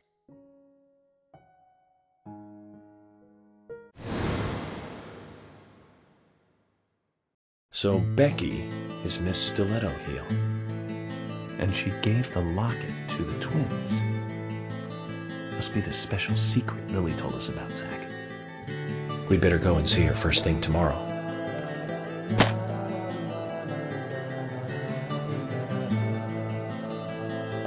Emily, who might this sister be that Becky was referring to here? That would be Diane. Didn't you know Diane and Becca were sisters? I should have known, Zach. We're all family here. And now if Fessa was here, he would go, a cue Alabama joke. And then be angry about it. Because everybody makes that joke. You know, the thing. How doing, Baldur? Why not Komodo? Don't you do doggy style with your family?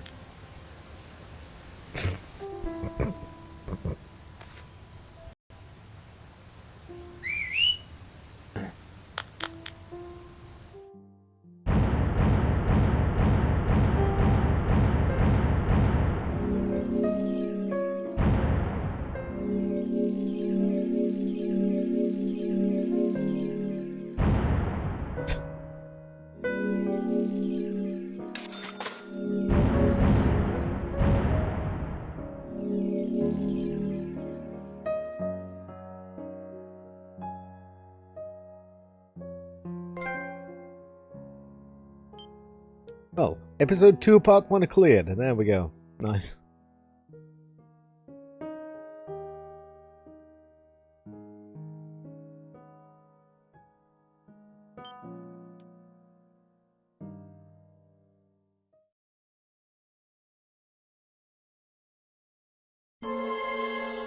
Previously, Zach View. Previously during the investigation. I'm Kaysen, Forrest Kaysen. Thomas, did you see Nick here? No. When I got here, he was already like this. What are you doing? Get out of the way! I'll do it! George, stay back. She's trying to speak. No! It couldn't be! Nick! Oh, please, no! You got us good this time, Zach.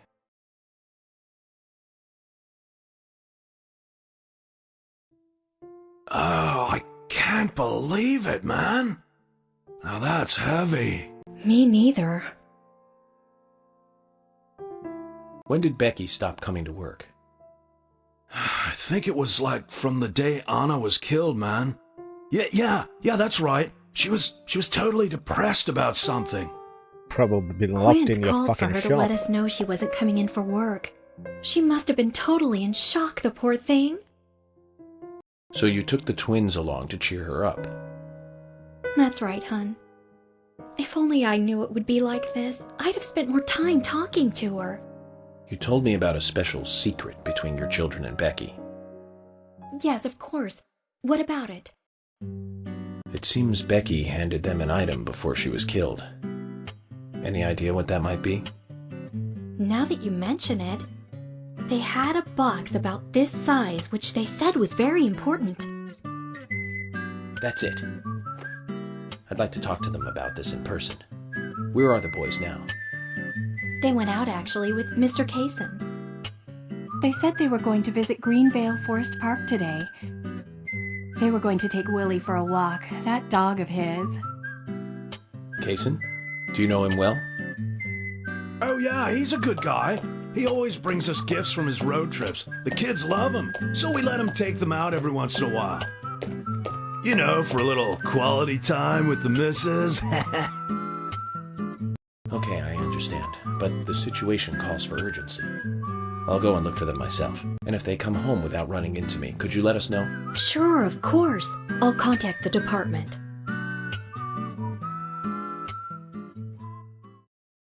Exactly, Shan.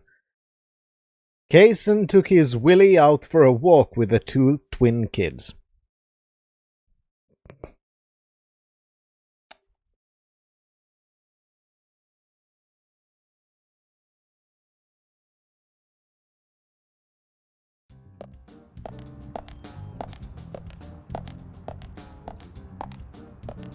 Isaac and Isaiah aren't here. They're apparently out with Kaysen. Let's go look for them. With Kaysen? Sounds like a long story. Any ideas where to start looking? Lily told me where they went. No problem. I shall now call him Vorshin.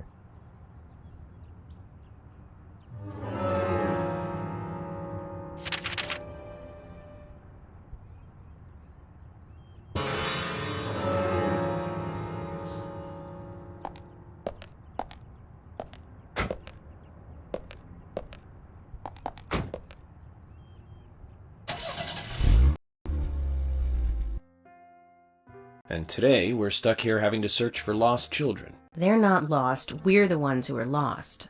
And so we are, Emily.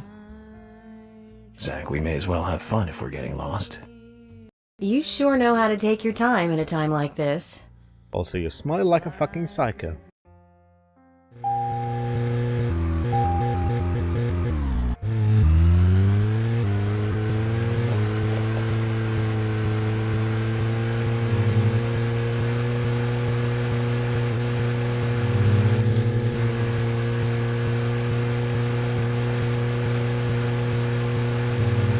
I'm still wondering why that one place is still highlighted. Because I thought we finished that off. I can't believe 2 people have been murdered in our town. And now 2 young children are at the center of it all. I just can't come to grips with it yet. Crime will happen wherever there are people. And that's why we have our jobs. It might be easier for you because you don't live here. These were people that I knew that were killed. And the murderer might be someone who lives here in this town. It's really depressing.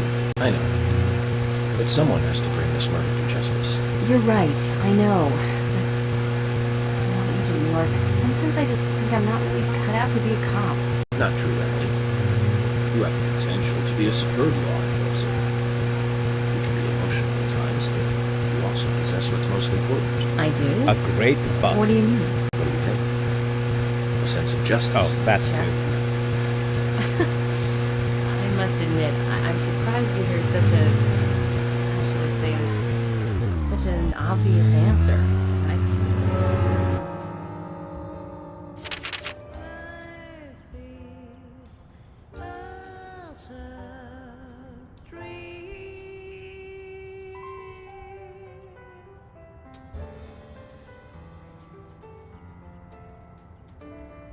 Well, I did end up getting lost.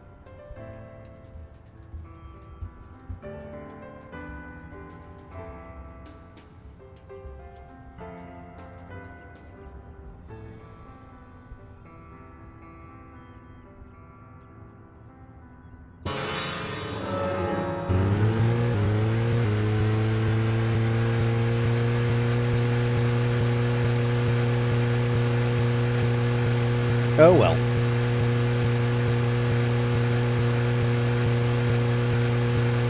Also, we only have an hour to have dinner at the police station. Guess we should do that first, actually.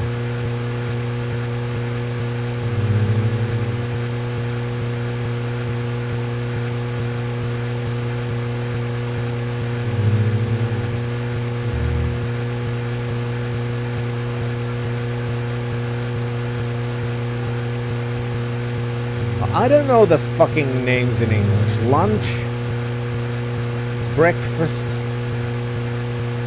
food you eat at one point.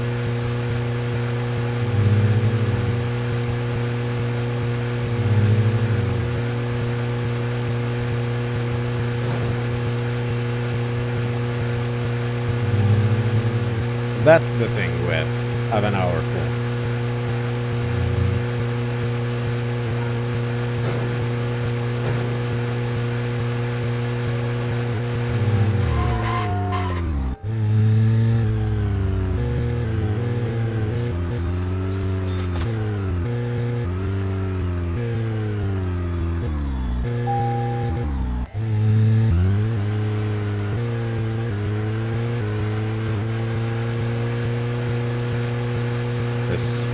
Crazy fucking drivers just cutting people who are speeding through the town. with completely illegal speeds. Oh, hey, this fuck.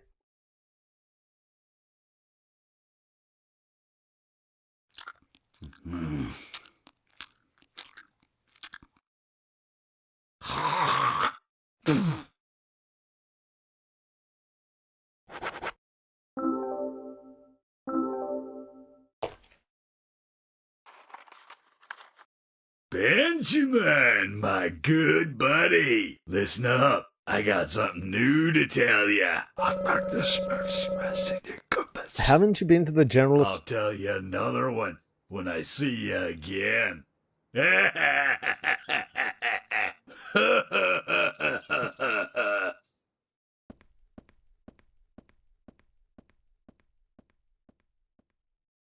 I'm glad I had the time to read that properly.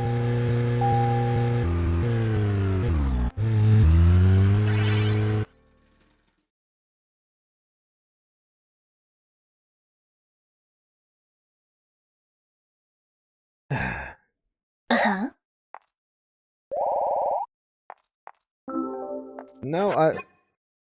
Refuel.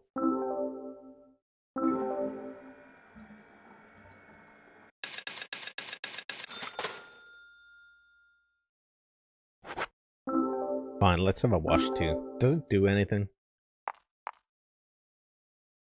Ah. That's the wash. We get a view of the titties.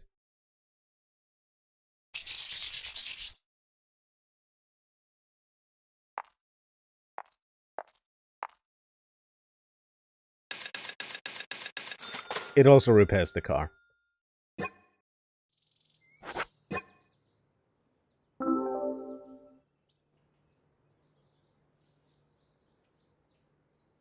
I still can't get over the fucking Sherlock Holmes versus Jack the Ripper. When we were looking for that black knob. Sorry, we were looking for the silver knob with a black shaft.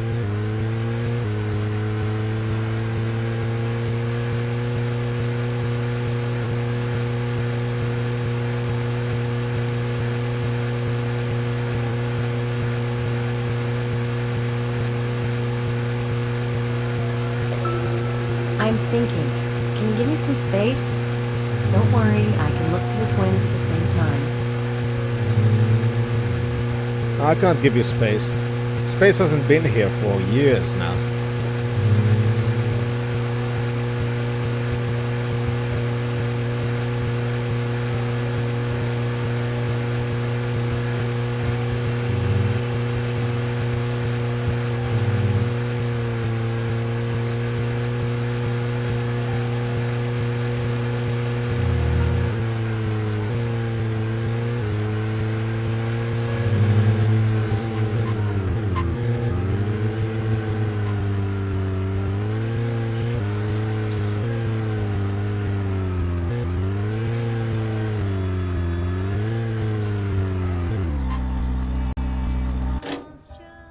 I am going to eat. You're going to complain first that I'm leaving you here.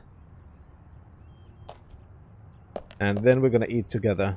And then I'm gonna drive alone. Is there something you want to check out? Food. Well, either way, it doesn't matter. I can see you won't be rushed. I'm gonna go ahead, okay? No, you won't. You're gonna eat too. Okay, that would be fine. And then you're gonna Then disappear. I'll head over to the place that Lily mentioned. Don't take too long before you catch up, okay?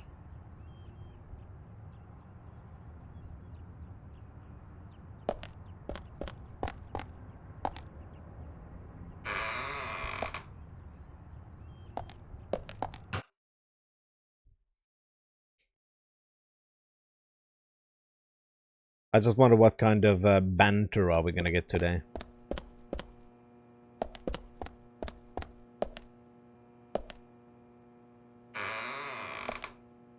Hello.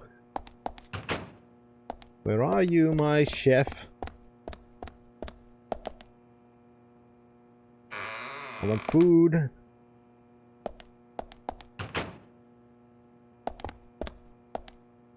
Payment details.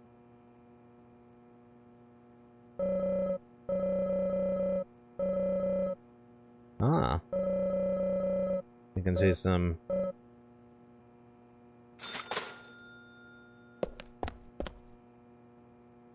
details about something, about our stats.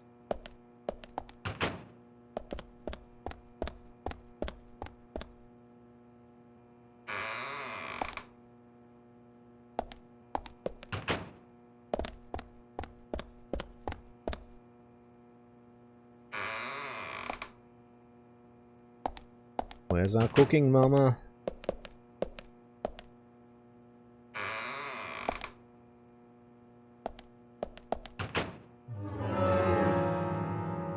Can we see them on the map? There.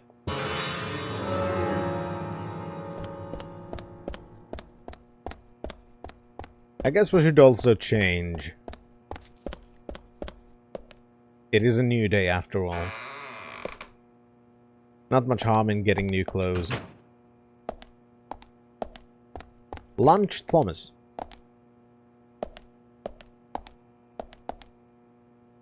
That's a nice first name. Mr. Lunch.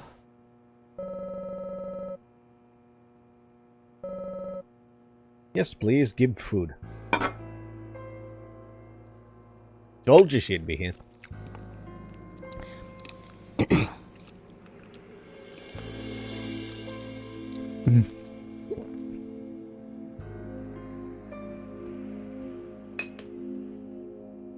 You know, this doesn't taste good today. That's not true. Guys, Thomas made us a fine lunch as always. We should at least try to enjoy it. You're right. We shouldn't be moping around, even more so in times like these. I agree with Agent Morgan. Being so stressed out about our progress will only lead to mistakes. We should enjoy lunch. That's the very least we should do. Yeah. As they say, the early bird catches the worm. And early George kills the victim. Sheriff? George, you probably mean laugh and grow fat.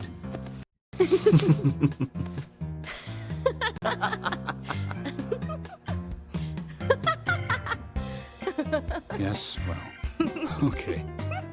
Since we're all smiling again, let's get back to work. There's more victims to kill.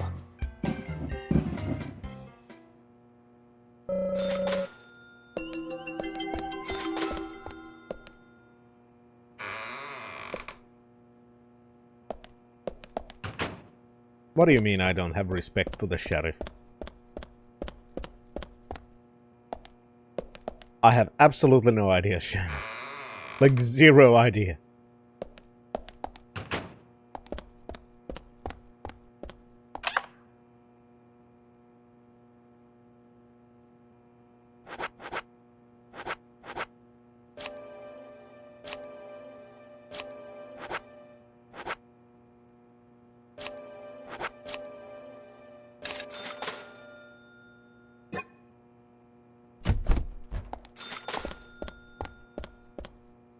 Say a change of clothes.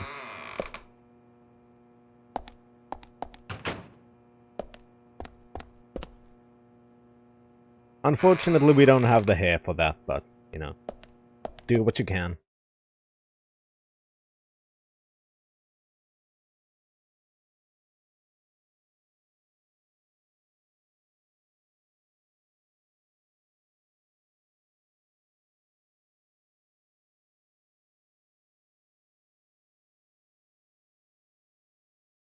Cockatrice wrong.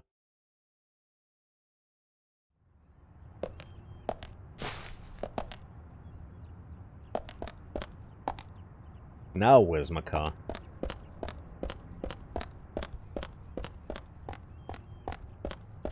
There's my car.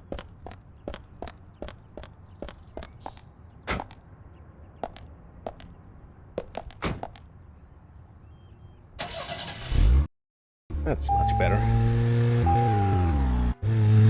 Alright, so now let's get to our destination. Hopefully.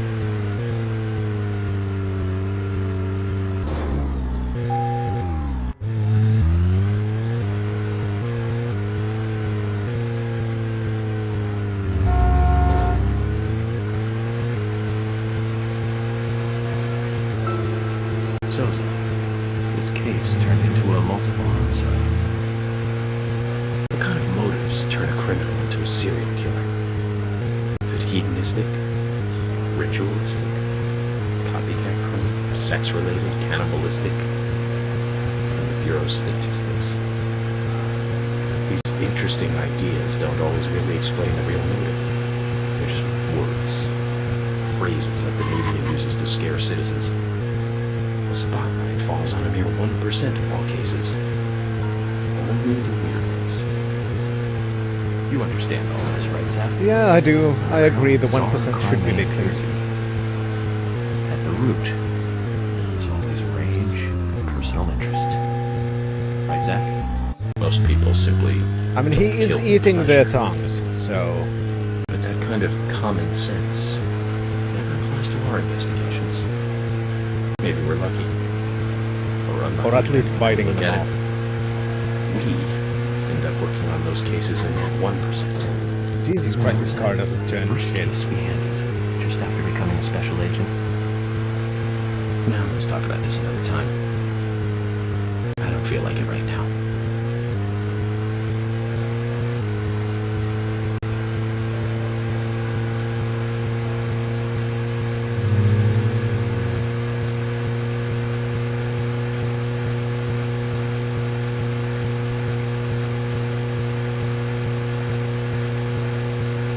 I have been wondering a lot about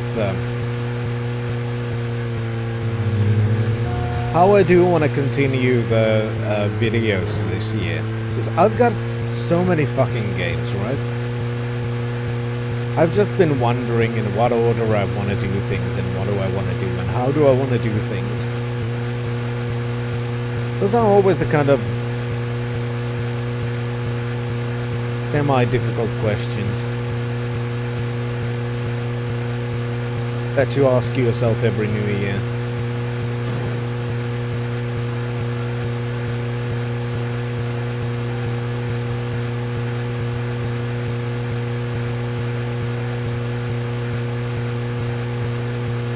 Yeah, everything all at once. Yeah, that's not gonna be a long and arduous process.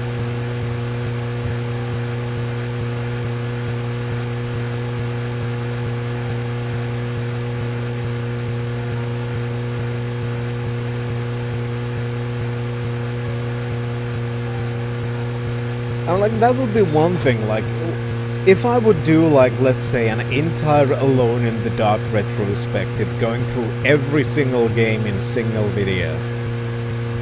How fucking long would it take for me to make that video? Like several months, at the least.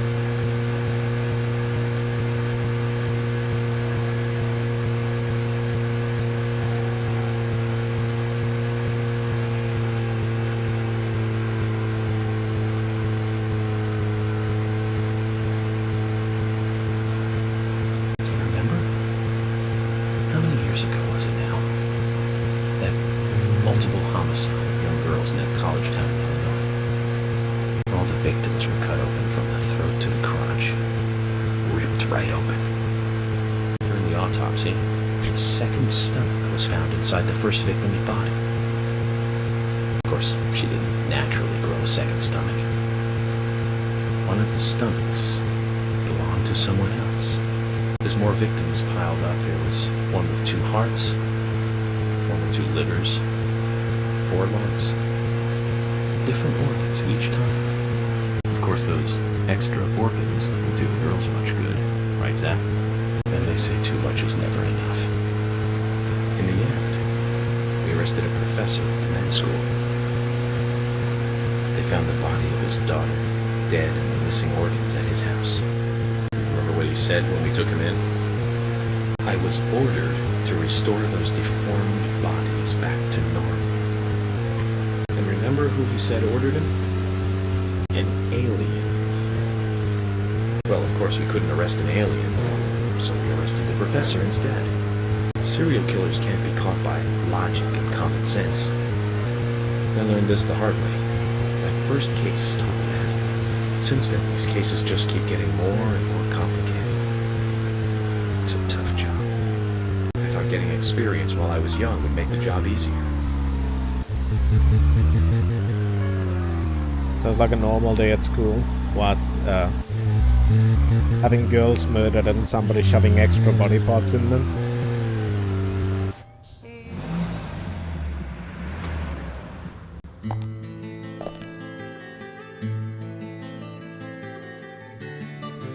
Agent York, I found Isaac and Isaiah. They're over there.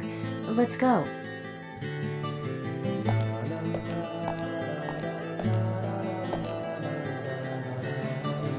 Hello again, Isaac and Isaiah.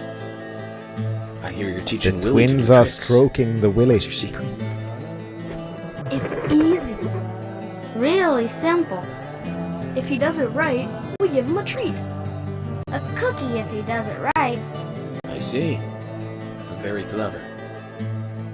So, tell me, you two. Could you perhaps tell me your other special secret with Becky? Please don't talk No, about special we can't. secrets with the It kids. won't be a secret if we tell. I'm not telling. We promised Becky. Now that's a problem. Because I also made a promise to Becky. A promise to catch the bad man. But I can't keep my promise if I don't know what the secret is. Do you see?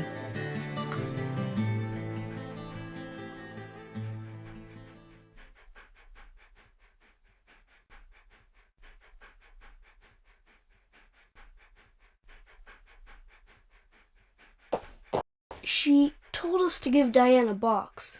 It wasn't that heavy. We took it to the art gallery and gave it to Diane. Is that all Becky gave you? Just when we were leaving to take the box to Diane, Becky called us back. She handed us something. It was small and round. She told us to keep it safe in our pocket and give it to Diane.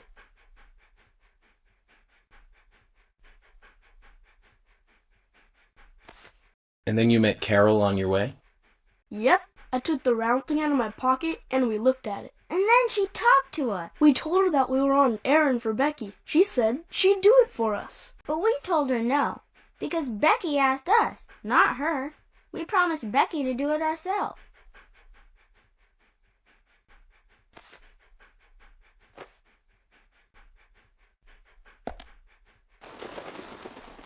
So Becky did entrust the locket to them. And now Carol has it. Right, Kaysen? Huh? You were in the room when Carol took the locket back from Diane. I saw you with Diane in the art gallery that day.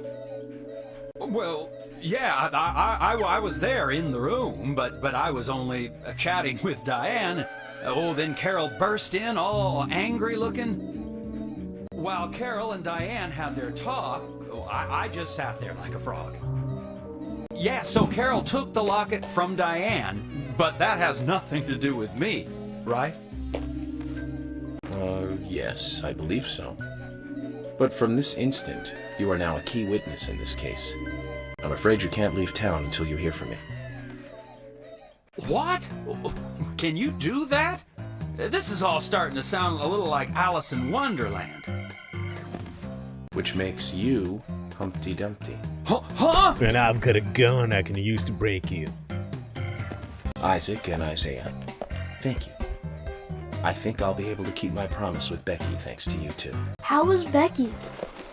Oh, Is she getting better? Very dead. She'll come and help out at our store again, won't she? She'll come and play with us again, won't she? Boys, about Becky. That's right. Becky is almost totally better now. But I don't think she'll be able to come and see you. I was told by Becky to keep this a secret. But she's actually a goddess of the forest, just like Anna. I think she's gonna be in the forest with Anna for a while. Cool. We'll keep this a secret then, too. Wow, that's why Anna and Becky are such good friends.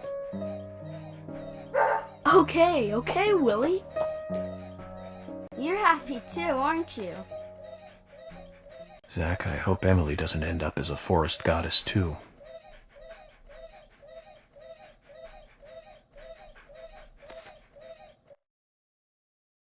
What are you saying, that the game has looping sound effects that just Slowly turn the player. Okay then, Zach. Let's go over what we found Insane. out recently about the case.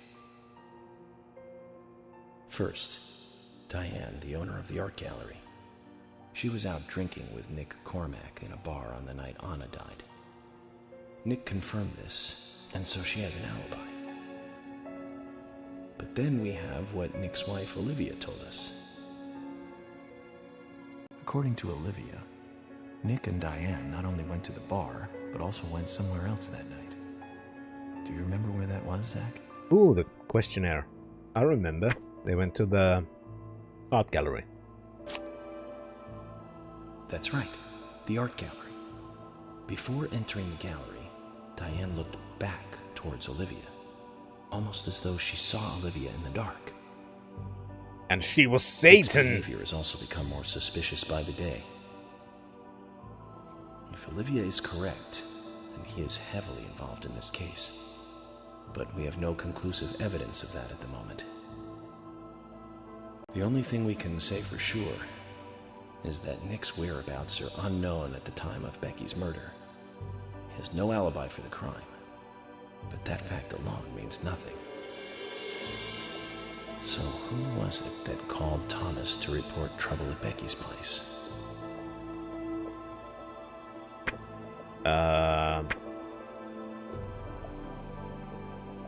I don't remember.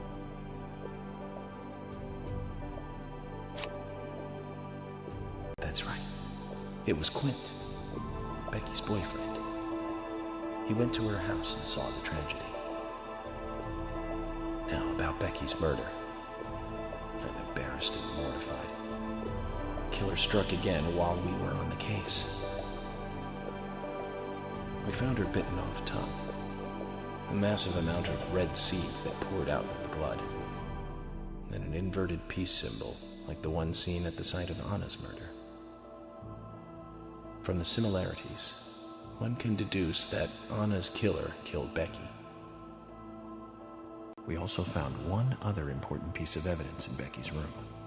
Can you remember what that was, Zach?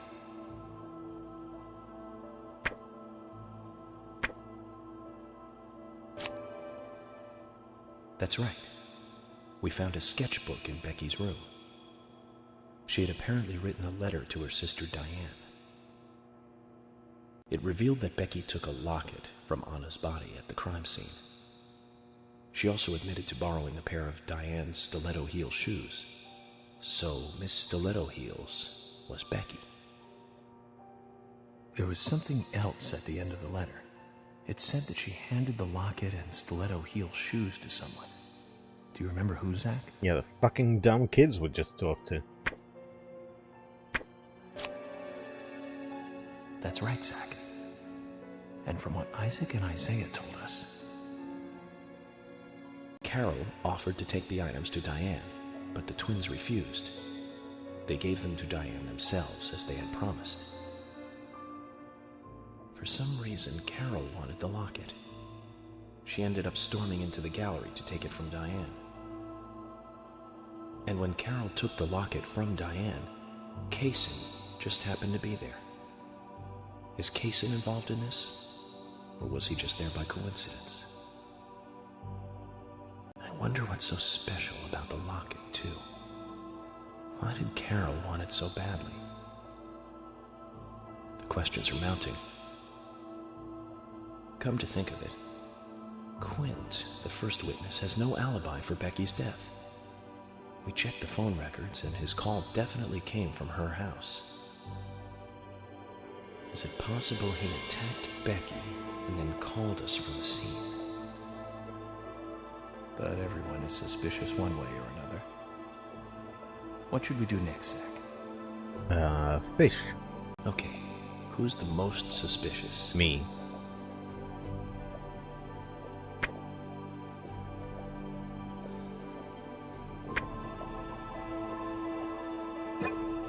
No, I don't think so, Zach. He's certainly suspicious, but there is someone else at the center of this. No, I don't think so, Zach.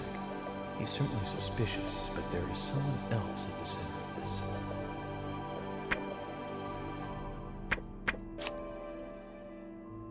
That's right.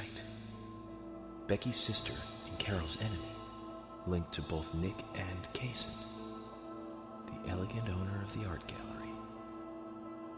Zach, that's our next move. We'll start with Diane. Diane. Now that's a name. So, you want to find out everything there is to know about Diane? That's right. There's just too many things that we don't know. First, we need more intel about the relationship between Nick and Diane. How? Nick and Diane meet every night at the bar. Let's use that. George, we'll need you to stake out the gallery. What do you mean? Well, look Wait at in the it. parking lot of the art gallery and tail Diane when she leaves. If she goes anywhere other than the bar, you let me know. Emily, you take the diner. Wait for Nick and tail him to the bar too. As with George, if he goes anywhere else, then you let me know. Okay. Thomas, you keep a watch on them inside the bar. And try not to come. Yes, I will. I'll be waiting in the parking lot of the bar. Once Nick and Diane are together, I will follow them wherever they go. What time do they usually show up, Thomas? Around the same time. Usually between 22 and 2300. Then at that time we do it, boys and girls.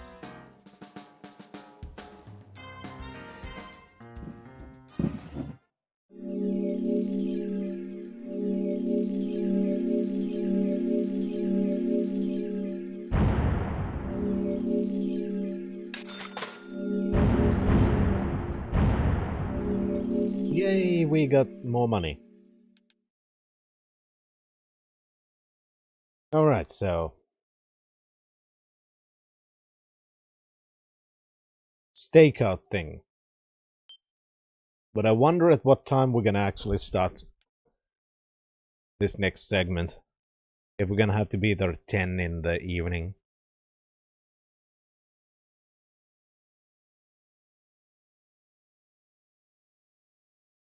That's also another part that shows that this is definitely not an American game, because they use 24-hour time.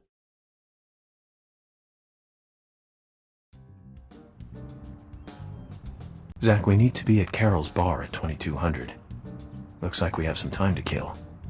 Perfect. We can go to the diner and see how Nick and Olivia are doing.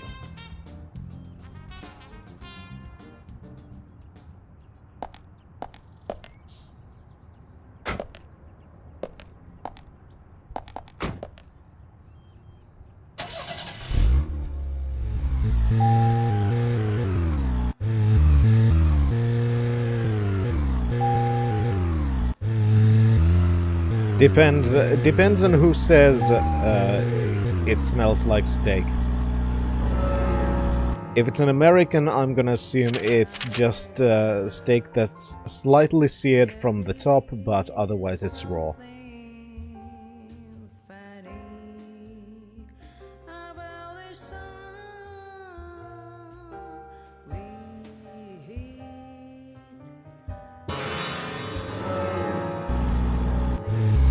Yeah, then maybe sleep would be a good idea.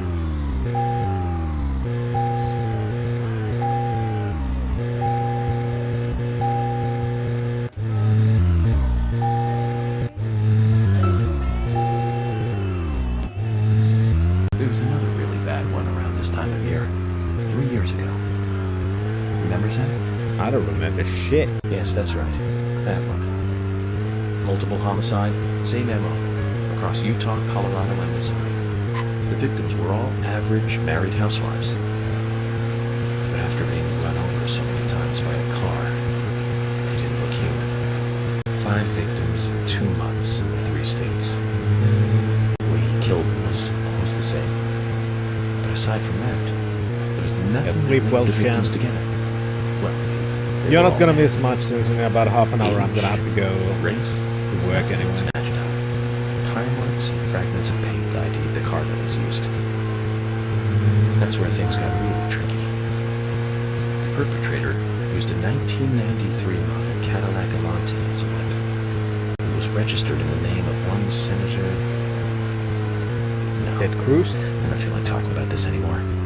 That senator's basement. I wish I could forget what I saw there.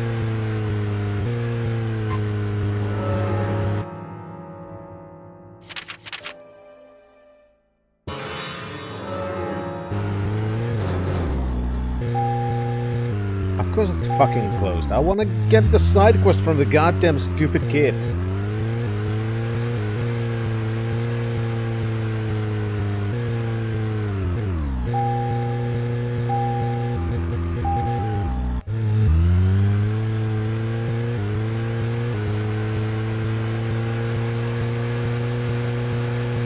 Exactly. No side quest for you.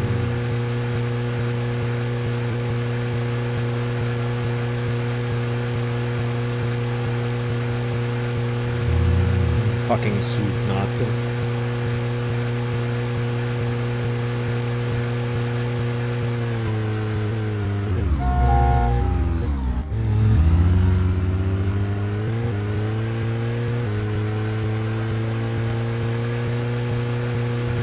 Speaking of Nazis,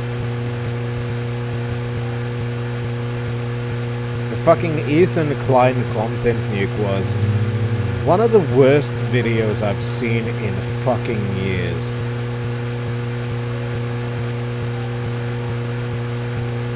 Like, it's one of those things where I just actively wonder how could someone so popular be so bad at making videos? Like, it was shit. Like, it was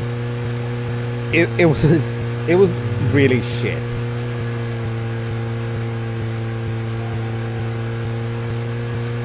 Like, first off, it was just, you know, full of misinformation. Like, shit that's been debunked a gazillion times. Things that he has to know are clipped out of context. So it was just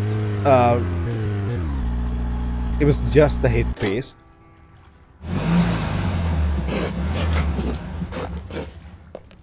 But Zach, is there something the worst here that you part wanna of it check was out? that We need it to was be at Carol's bar fucking at 2200. boring We're free and until really then. shittily edited. There was like,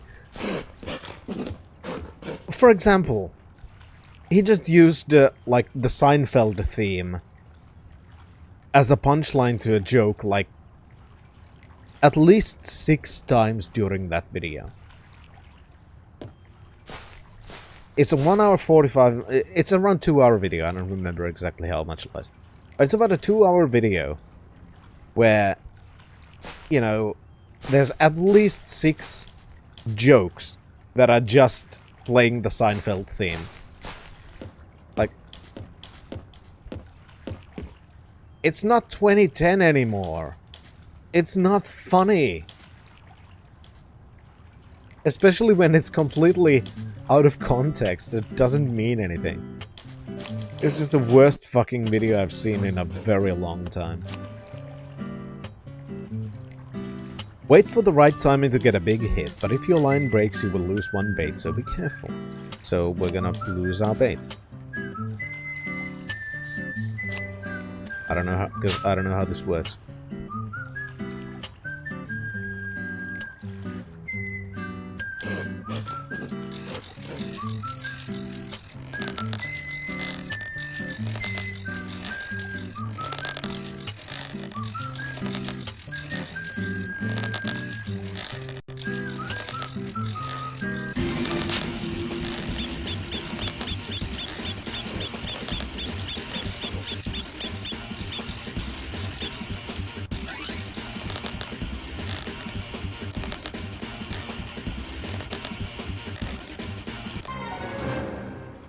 You caught a Fiona Freckles. Okay.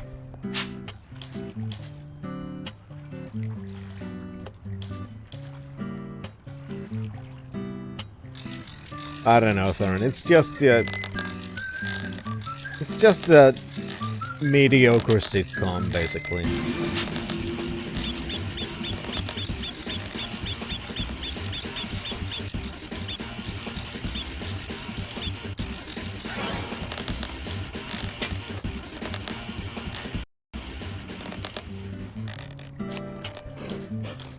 Oh, that's it. We only had one bait. I thought we had gotten more bait than that. Maybe I had put them in the storage. Or maybe I had misremembered.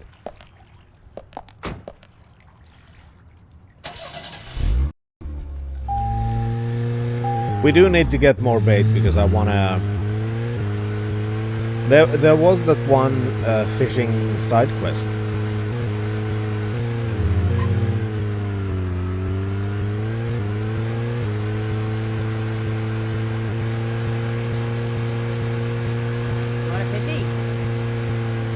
I actually do. But yeah, going back, it really kind of sucks because... Let's focus on the case. I remember... I never was really a big Officially, the Bureau is not H3 mistaken fan, about these right? seeds. Some even claim that they are irrelevant to the killings. But after the red seeds were found in a Boston homicide, I've been unable to get them out of my head. I've even gone through all of the files looking for similar cases. And we found 7 other homicides related to the seeds. That's the a couple. victims were all young girls. And they were killed in 8 different states. Maybe by somebody They arrested all who's 7 murderers, but moving there's no around connection selling between them. trees However, that are red. we must not overlook there was one thing linking the cases together, and that's the red seeds. I have a hunch this case here in Greenvale is going to lead us to the truth about those seeds. Don't you think so, Zach? Well, let's just do what we can do our best. By doing our best, I'm sure we'll get to where we need to go. But yeah, what I was about to say was, I was never really that big of an H3 fan. I would have never called myself an H3 fan, but there was a time when there were many pieces of H3 content that I did find funny. And I could understand why he was popular. Because the channel did have some really funny edits, some of which I still find fucking hilarious. But seeing just how unfunny, dishonest, spiteful person he's become, it just makes me even wonder even more, like, what really is there? Why do people watch him? Like, anymore? And really, it seems like that's a question that a lot more people have been asking.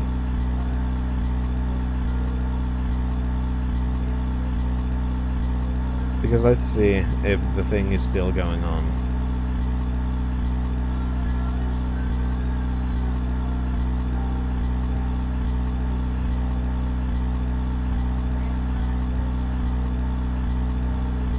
Like, for example, the podcast has in the last year lost around 250,000 subscribers.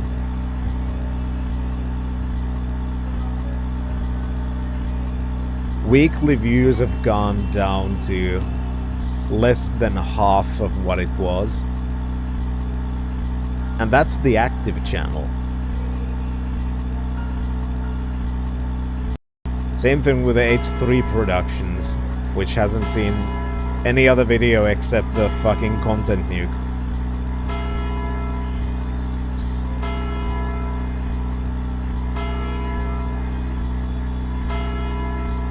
In a long, long time. They've lost, you know, tens of thousands of fucking subscribers on the day of the goddamn release. Like, sure, the video itself has gotten a lot of views, but it's also cost them a lot of subscribers. It's just a downward spiral.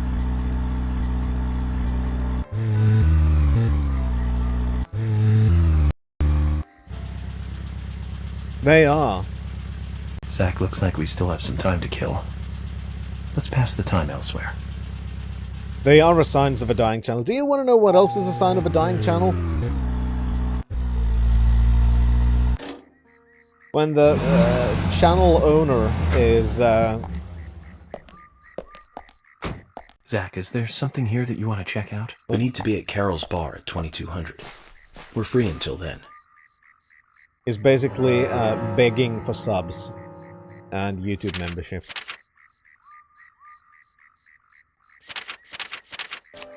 We're in a really tough space now, so you could, you know... It'd be really helpful if you would sub and, you know...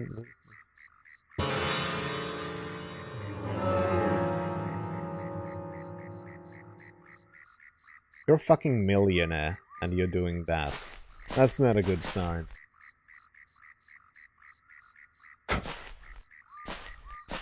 How about begging for paid YouTube memberships, Theron?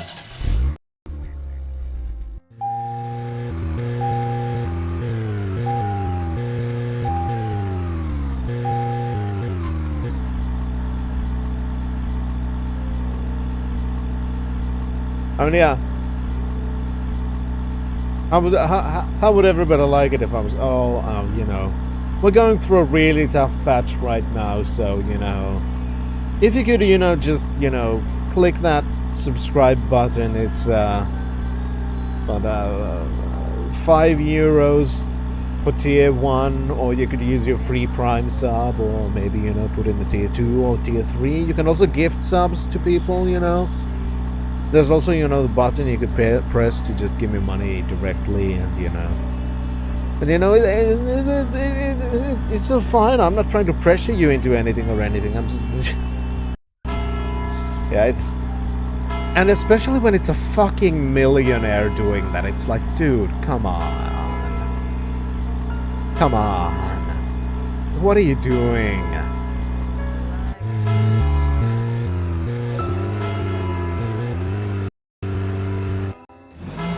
I mean, I fucking like money. I'm not gonna lie.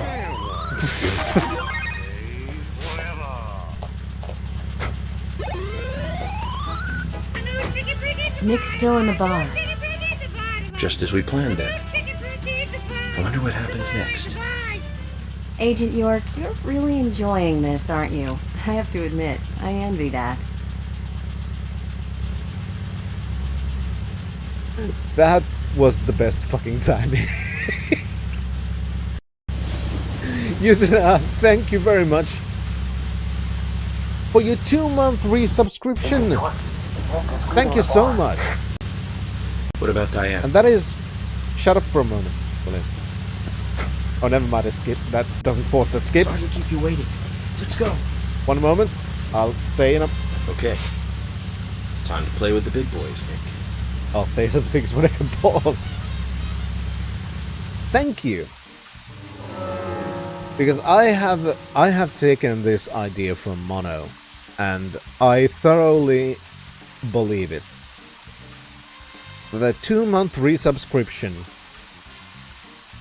is honestly one of the biggest compliments you can ever give a streamer. And I think the logic he used really clicked with me, and I completely understand it, because thinking about myself as a viewer, it made perfect sense. Because getting that 1 month sub, it's one of those things that you can basically do out of a whim, right? You can just go, yeah, I'll give it a shot. I'll like this enough that I'll give up $5. But to keep it going, that means that it has turned from a whim to something, yeah, I do want to support this. And that is honestly one of the biggest fucking compliments that any streamer can get. And for that, thank you. And WTF, welcome to Finland. But yeah, Theron, that is actually true. That was the best fucking timing. I'm complaining about H3 and his beggy ways.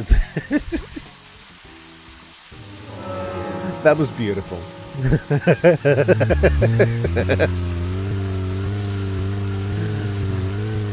And especially thank you for that timing, because holy fuck. It would, Theron, it would.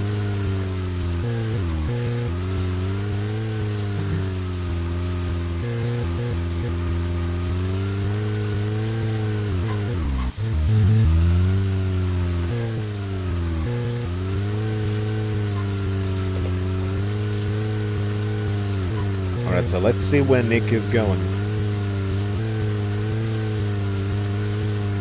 I just also realized that I have about 20 minutes to find a save point, so when we get to save the next, that's gotta be where I'm gonna stop. Because I do also need to go to work, unfortunately.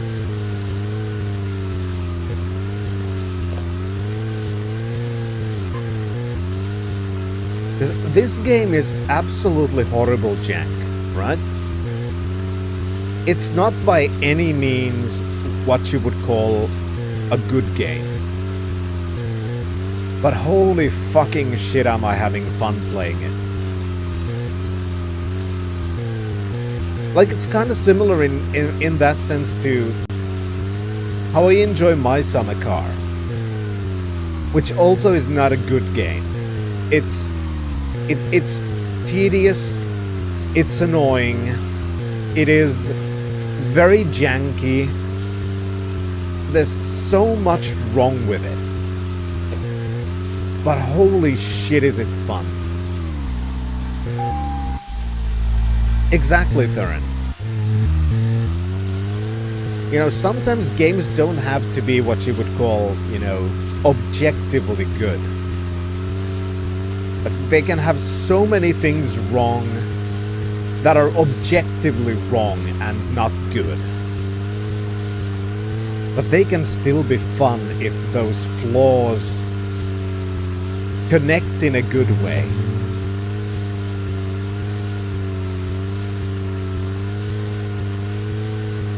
I mean, yeah, that is one place where you could go with that. Because a lot of games go more for the polish. And there are a lot of games that are objectively well made. And all of the mechanics work as they're supposed to. They work well. There's nothing, you know, really wrong about those things mechanically. But they're also just not fun. There's a lot of games like that, where there's a lot of polish. Things have been made really well. There are a lot of professionals who have put a lot of work into it and have very skillfully made things that work perfectly. But they're also not fun.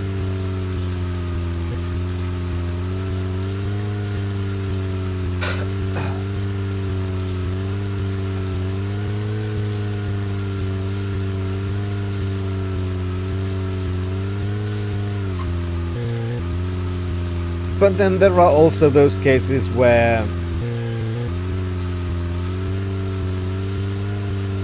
things don't connect even when the game isn't particularly good. Because let's take The Inquisitor. It had its moments, but overall it was just extremely mid. Like, it was a smaller studio trying to get that kind of AAA polish.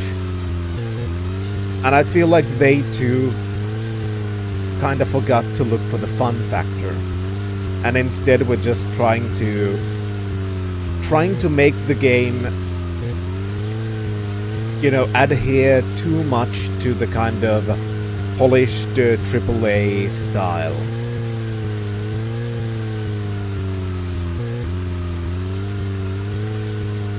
And because they have even less resources than a AAA studio, it went even further from being fun.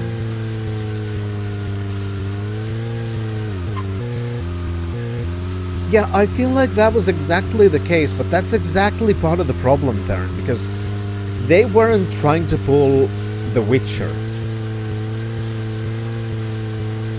They were trying to pull off a Witcher 2.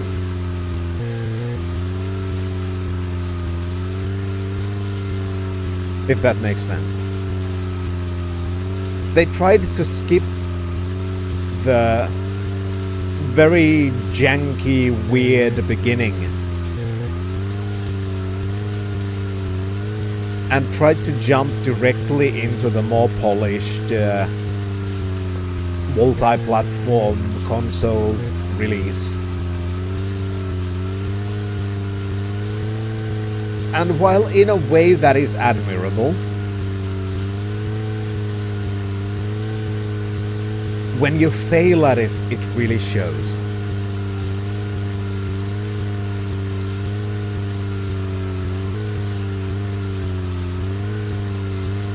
Because Witcher 1 was made with fucking duct tape and string, made from a fucking RPG engine, a CRPG engine trying to create an action RPG, while just knowing what you're doing half of the fucking time.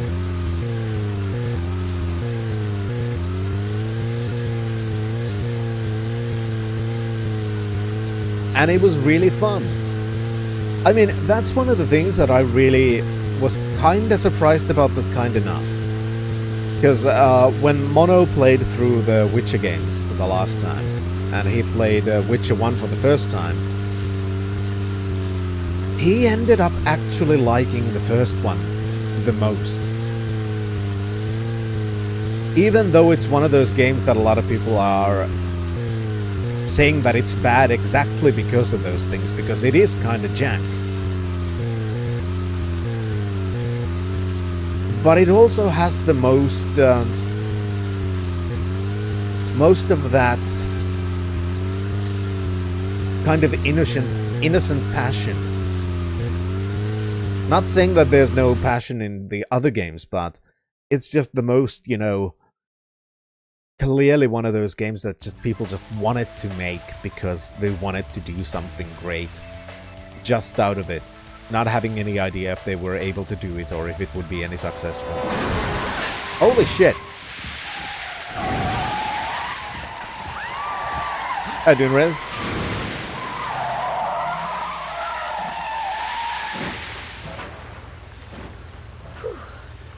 We'd all have halos by now if I was driving. I think someone's putting a curse on all the cars I drive recently. Agent York, Nick's getting away. Don't worry, time to get serious. Hold on, you two, this might get bumpy.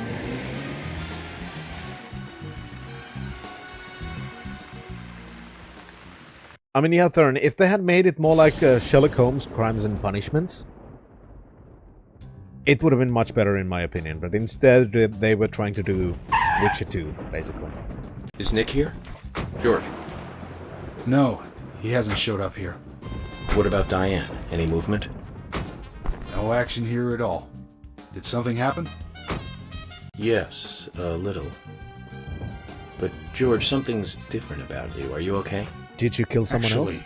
I had a little drink while I was waiting. This is my first murder case, after all.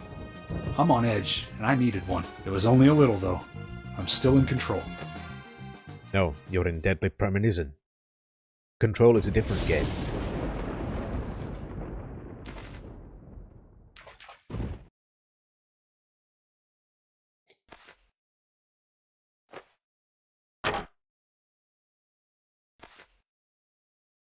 Zach, Nick and Diane are probably both inside. George, you're sure you didn't see Nick? Positive. I haven't taken my eyes from the entrance all night. Not that I don't trust you, George. But I'm positive Nick is here. Is there another entrance? Not that I know of. Well, There's I'll go look always for a one. back door. Come on. Help me out if you can, would you?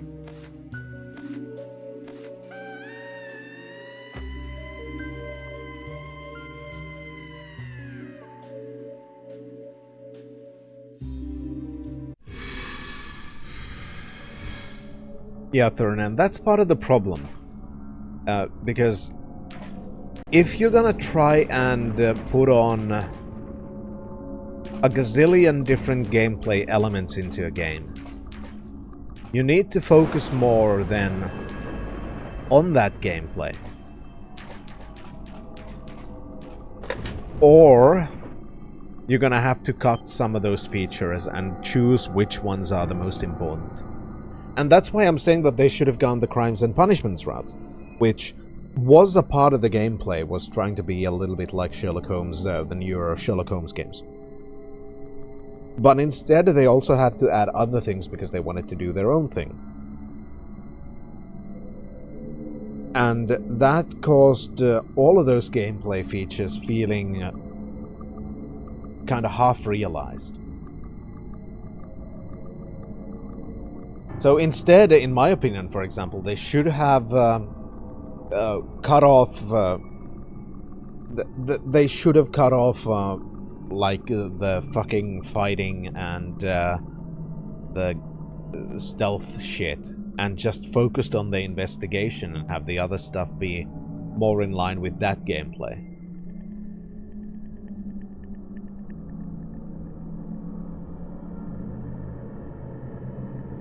Because I feel like the combat shit, for example, was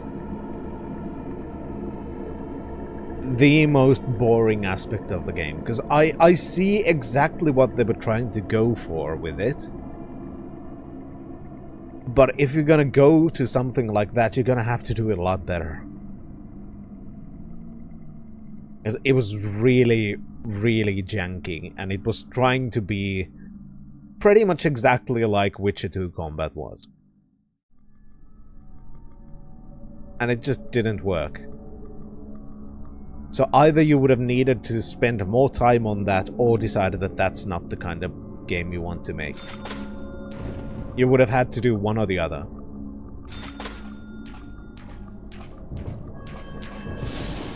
Which is a shame, because I feel like the setting did have potential.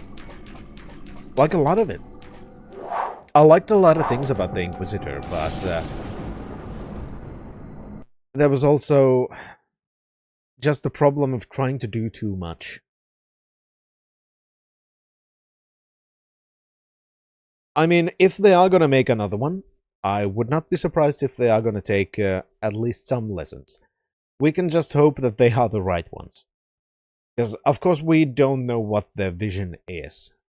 And I can understand what their vision was for the Inquisitor itself. It just... because it was so half-baked, it just didn't properly work. So I kind of hope that... I do kind of hope that they could fully realize their...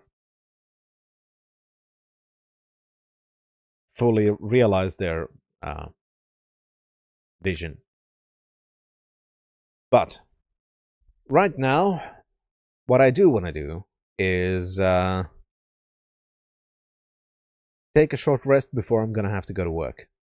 So, thank you everyone so much for being here. I am going to try and stream quicker than I did after the last stream. But in my defense, I have been a little bit ill, so I just didn't have the energy to stream. I'm gonna try and stream around midweek the next. Tomorrow, or technically today, I'm going to be using on the next video, which I want to get out next week. So, that is going to be it for this time. Thank you everyone so much for watching, and I hope to see you soon. But until then, Fintrovert, signing out.